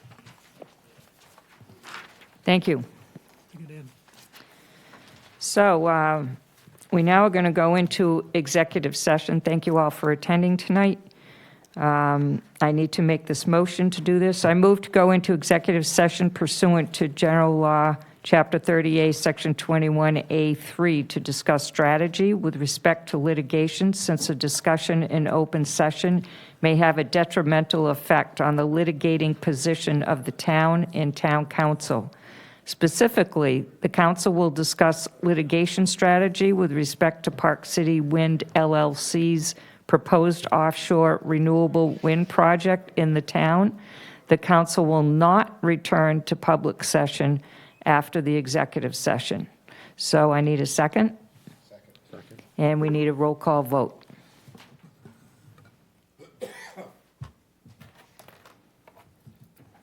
Councilors Penn, Yes. Schnapp, Yes. Starr, Yes. Tamish, Yes. Turkelson, Yes. Bloom, Yes. Burdick, Yes. Clark, Yes. Crow, Yes. Levesque, Yes. Ludke, 3 hours is Yes. time. Mendez, Yes. 12 yes. Thank you.